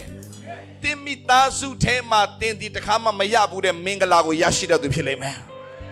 ကျွန်တော်မကြောက်တင်မိသားစုထဲမှာတင်ရပထမဆုံးမင်္ဂလာအထူးခံစားတော်သူဖြစ်လိမ့်မယ်တခါမှမရဘူးတဲ့မင်္ဂလာကိုသိမ့်ပိုက်တဲ့သူဖြစ်လာလိမ့်မယ်ယုံကြည်တဲ့သူအာမင်ကျွာအာမင်ဟာလေလုယာဒီနေ့ယာဘတ်ကရဲရဲဆုတောင်းရတယ်ဘာကြောင့် तू တိသွားပြီ तू ကကောင်းကင်မြေကြီးကိုဖန်ဆင်းတဲ့ထရာပြကောင်းကြီးပေးတဲ့သူဖြစ်တယ်အဲ့ဒီမင်္ဂလာသိမှလည်းရှိတယ်တင်ကဘာတူလဲကောင်းကင်နဲ့ဖန်ဆင်းတဲ့ထရာပြကောင်းကြီးပေးတဲ့သူဖြစ်တဲ့ကြောင့်သင်ဘာမှအားငယ်စရာအကြောင်းဒီရဲရဲတောင်းလို့ရဲသွားပြီကျွန်တော်အစဉ်မလားဒီဆူတောင်းချက်မလားသင်ဆူတောင်းခွင့်ရှိလားရှိတော့ဘာလို့လဲသင်ကကောင်းနေမြေကြီးကိုဖန်ဆင်းတဲ့ထရာပြကောင်းကြီးပေးတဲ့သူဖြစ်မှာတော့သင်ဆူတောင်းလို့ရပြီလေကျွန်တော်အစဉ်ကျွန်တော်ကိုအစဉ်ဟာလေလုယာကျွန်တော်ကိုအစဉ်အဲ့ဒီမင်္ဂလာသင်စီမှာရောက်လာမယ်လို့ယုံကြည်ပြီးလားအဲမှာယုံကြည်ပါလားခင်ဗျာ2026ထဲမှာသင်အသစ်သောမင်္ဂလာတွေရောက်လာမယ်ဆိုတော့ယုံကြည်ပါလားခင်ဗျာအာမင်ဒါဆိုပြောကျွန်တော်ကိုစီကောင်းကြည့်ပေးပါကျွန်တော်နေရာရက်ကိုကျယ်ဝန်းစေပါအင်္ဂါလေးဘွားနဲ့မကြခင်မှာအိမ်ပိုင်ဖြစ်လာမယ်ဟာလေလုယာနေစရာမရှိတဲ့သူကိုပြန်ပြီးတော့အိမ်ငှားပေးတဲ့အစဉ်ဒီဘုရားခင်ကောင်းကြည့်ပေးပါစေအာမင်နောက်ဆုံးပါလဲဘေးဥပါနောက်ဆက်နေကင်းလို့ပါမိကြောင့်ကိုရောလက်တော်ကျွန်တော်ကွယ်ကာထားပါဘယ်တော့မှဖောက်ပြန်သွားတဲ့သူမဟုတ်ပဲအဆုံးတန်တည်ကြည်သောသူဖြစ်စေဖို့ကိုရောကွယ်ကာထားပေးပါအာမင်ယေရှုတောင်းတဲ့သူတွေဖြစ်ပါစေဘုရားခင်ပို့ဆောင်လို့ပြန်တွေ့တဲ့အချိန်မှာ